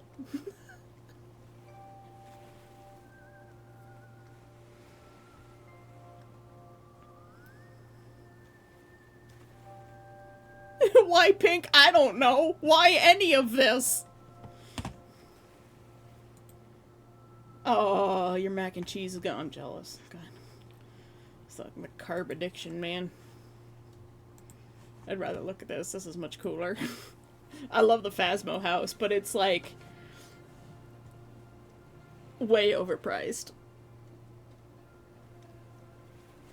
I mean, at least it has a functional house in it, right?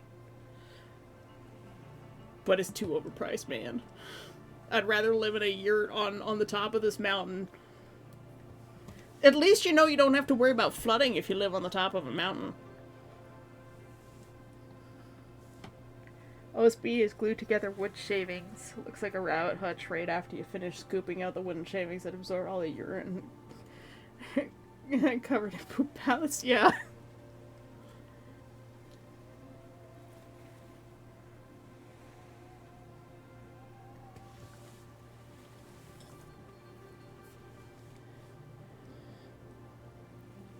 Yes, they're asking double what the land is even worth, and it's, the price is probably based on the square footage of all the buildings on it.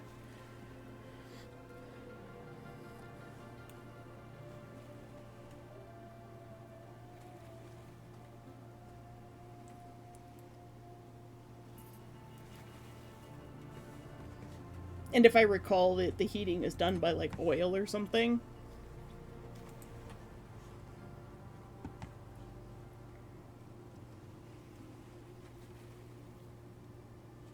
Yep, forced air oil. So, not only that, but you have to pay for oil to be, like, trucked out to the place.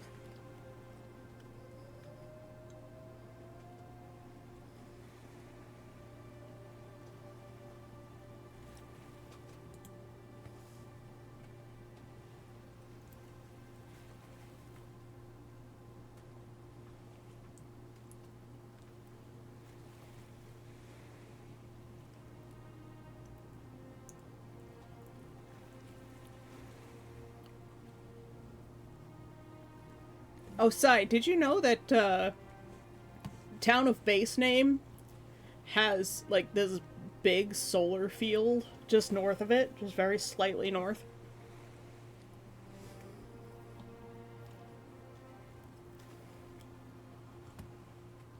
I was, like, scurrying around the map, around that area to see what was around. And there's just a massive solar field.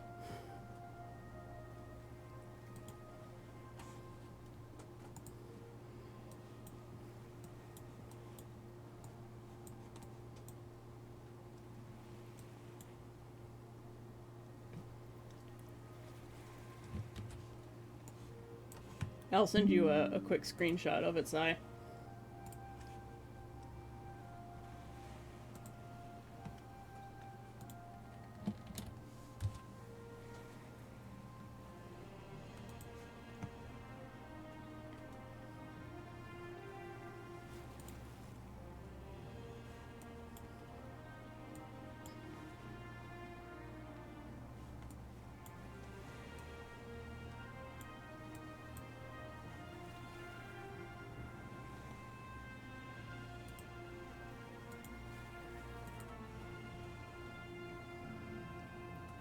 It looks like somebody's trying to do electricity generation out there. I don't know how good it is in the north, but,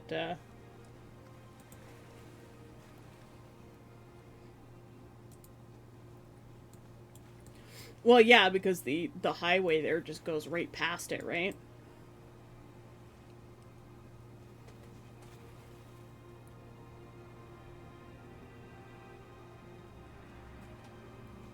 It looks like the train tracks follow along, actually, the side of the road that,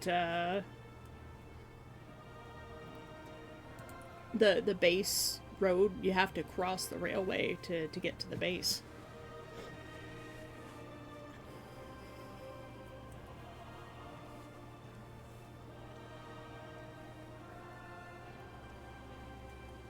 Yeah, yeah, yeah. It is. It's just slightly off the Trans-Canada Highway.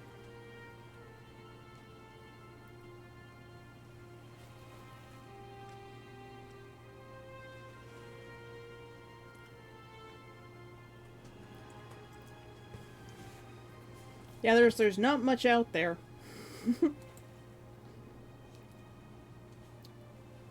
As a matter of fact, all of that area is considered part of the town of M, where the railway station is. It's all part of that township.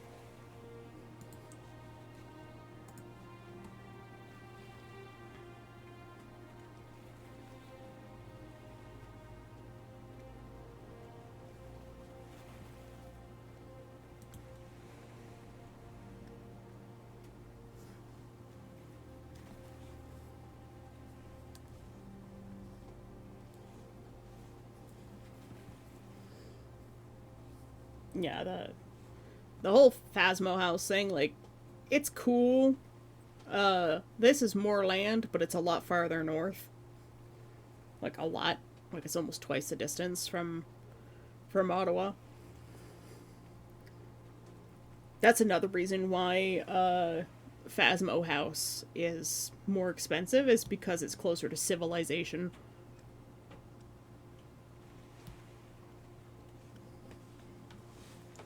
Yeah, yeah. Like Charlie Angus is from Cobalt, and that's pretty damn far from Timmins, but like he's still considered like the Timmins area dude.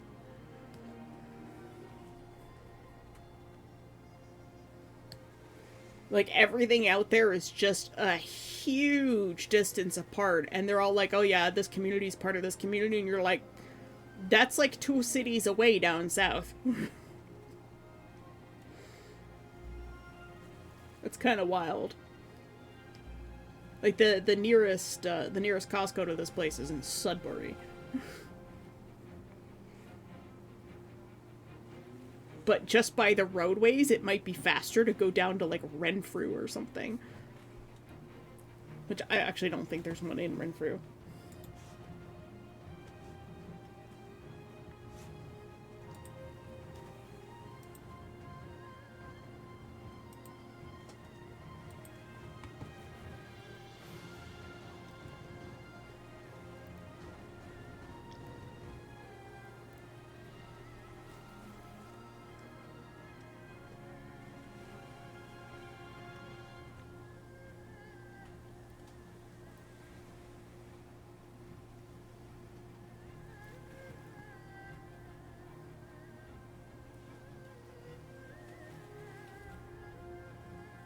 Such majestic music.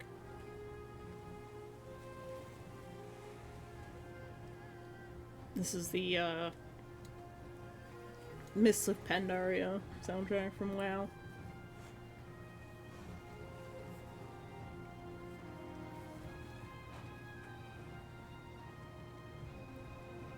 Anyways, it's fun to dream about stuff. It's fun to contemplate and ruminate on things.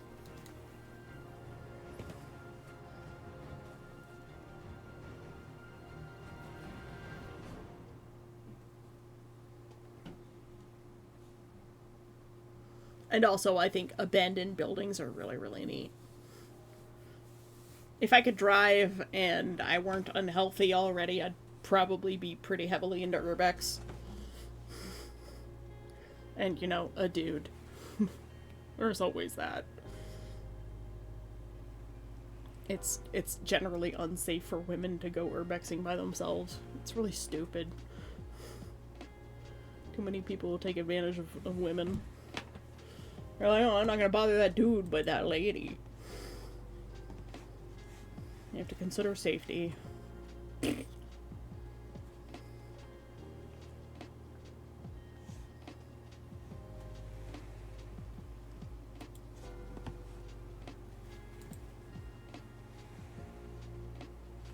Alright, shall we raid Evan?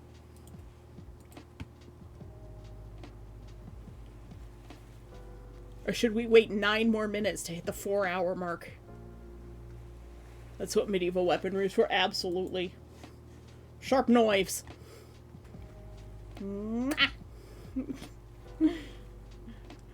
Guess the little incubus heart emote. Tesla. Woo! He's going for a nap on the sheepskin on the end of my bed.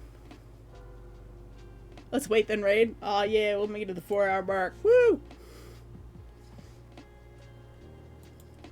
I just figured I've been nattering on for a long time.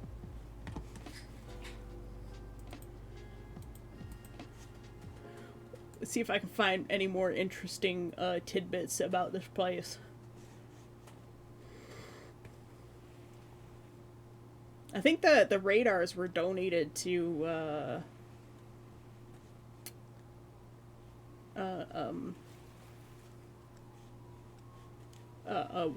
military museum somewhere in the south.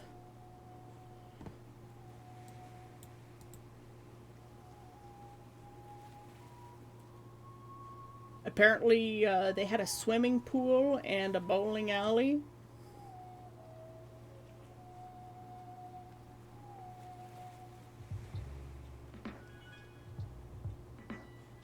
Just trying to read through this really fast. Ah, yes. The 2 radar antennas were donated to the Military Communications and Electronics Museum in Kingston, Ontario.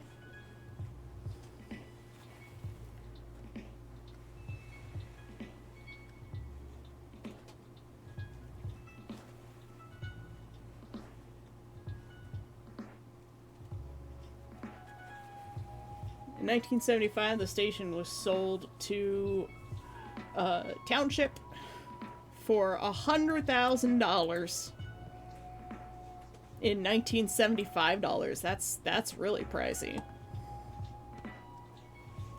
was reopened as a lodge, a resort, and a drinking establishment. So I wonder if the town still owns it or if it's like owned by someone else.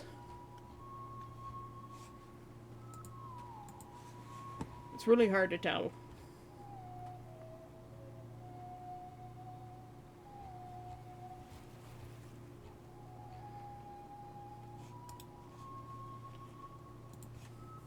Here's a closer up shot of the like the hallway things that they had. So that's pretty neat.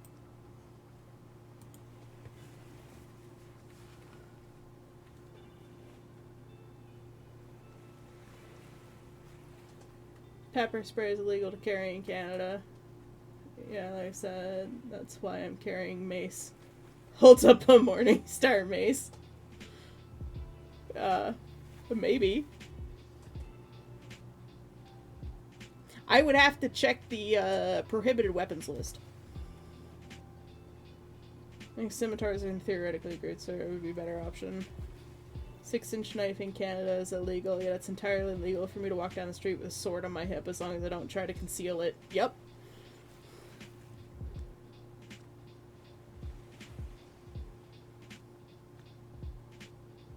Yeah, there was that one dude who went on that killing spree in Quebec. I think it was either Quebec City or in Montreal on Halloween with a katana.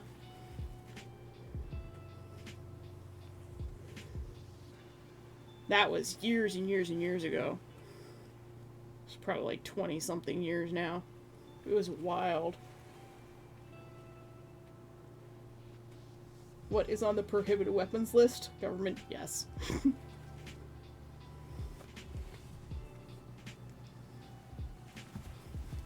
Yeah, generally, as long as you're not trying to conceal something, you're allowed to carry it.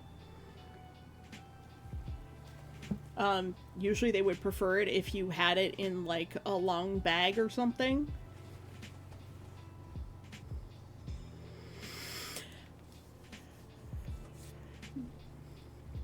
Like, they have rifle bags that you can carry your weapons in, but you can't be carrying the ammunition in the same bag either.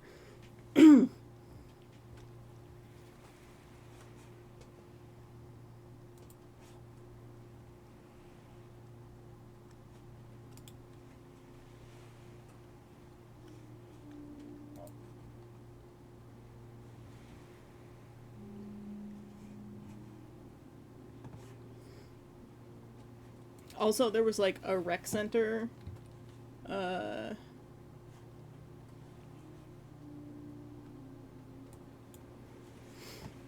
a log cabin thing built at the military base, in the habitation area, and the fire department used it as practice and burned it down.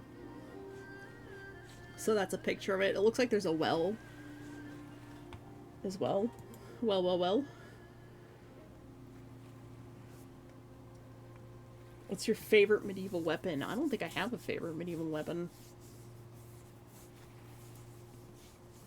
The thing is, as a tool, it's not considered a weapon, which is why the Triad used cleavers. It's a tool. Yeah. What's the situation? Yeah, it also largely depends on your situation, what the favorite weapon is going to be. Isn't the reason for certain style swords that swords are outlawed somewhere because knives weren't, so they just started making really big knives? Yep.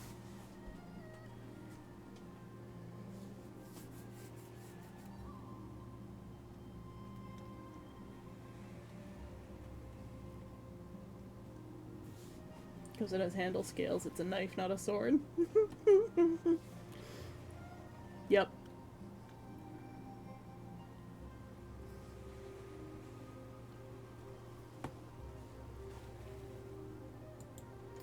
What's my favorite weapon? A bow. An English longbow. Probably. I just like bows. I'm really bad with bows, but I like them.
Okay, so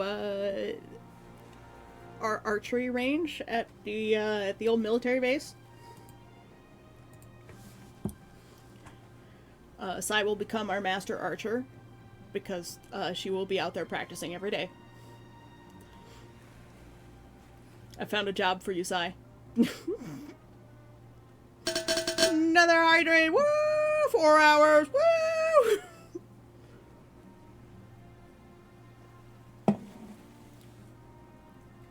Are you gonna make your choice, Neff? Because we're gonna raid.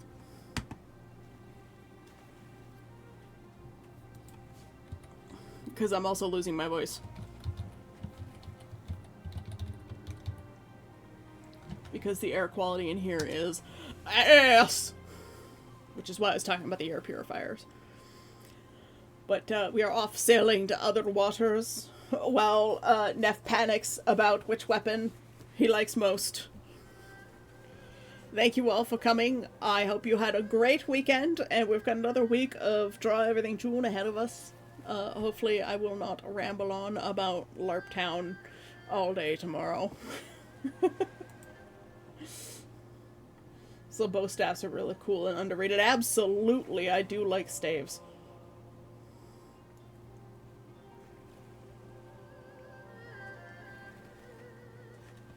Well, I'll click on that link, and then we'll come back here. Glaives are pretty good. Alright, we're off! Thank you, everybody, for coming by. Have a great day. Everybody say hi to Evan. I love you all. Bye-bye.